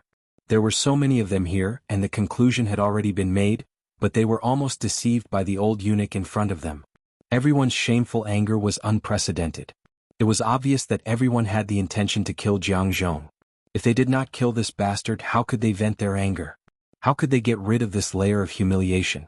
The sound of the wind, which had already faded away, actually began to howl and spiral again. Green light and shadows were rapidly gathering in all directions. Swoosh, swoosh, swoosh, countless deicide bowstrings exploded, targeting old eunuch Jiang. Jiang Zhong, who was heavily surrounded, struggled desperately, counterattacked and dashed left and right. He looked miserable. However, the mistake just now had made the guards extremely ashamed, and at the same time they were extremely furious. Each and every one of them was ready to fight with their lives on the line. Even though one figure after another was sent flying by him, more people pounced forward without a care for their own safety. Poof! Jiang Zhong's chest was hit hard by the leader of the guards. As he staggered backward, the wind suddenly howled and a cold gleam flashed. Yun Yang's saber struck out swiftly. Merciless blade. The skill of Heaven's Way had appeared in the world once again. Even venerable Lord Saber would be stained with blood, let alone Jiang Zhong. Jiang Zhong saw that the incoming attack was unprecedentedly powerful. With a roar, the mystical chi of his entire body exploded to the limit. Swoosh, swoosh, swoosh, there were more than a dozen saber wounds on his body. Blood spurted out like thin lines. Merciless Tao. Yun Yang's saber light flashed and fell once again amidst the green gale. Jiang Zhongyo wanted to dodge, but he was surrounded by countless saber lights and sword shadows, and there was not a single gap for him to escape. He gritted his teeth and landed on the ground. With a heart-wrenching cry, Jiang Zhong spat out another mouthful of blood. His aura that had gradually weakened due to the siege rose again. This time, it was the art of soul ignition. It was the second time. You're tuning in to the Han Li's Wuxia Chronicles YouTube channel. We're so grateful for your support, and don't forget to subscribe to join us on this incredible journey through captivating stories. Your generosity through donations truly makes a world of difference, as it's the primary source of revenue that allows me to expand and enhance this channel for you. Thank you from the bottom of my heart for being a part of this adventure.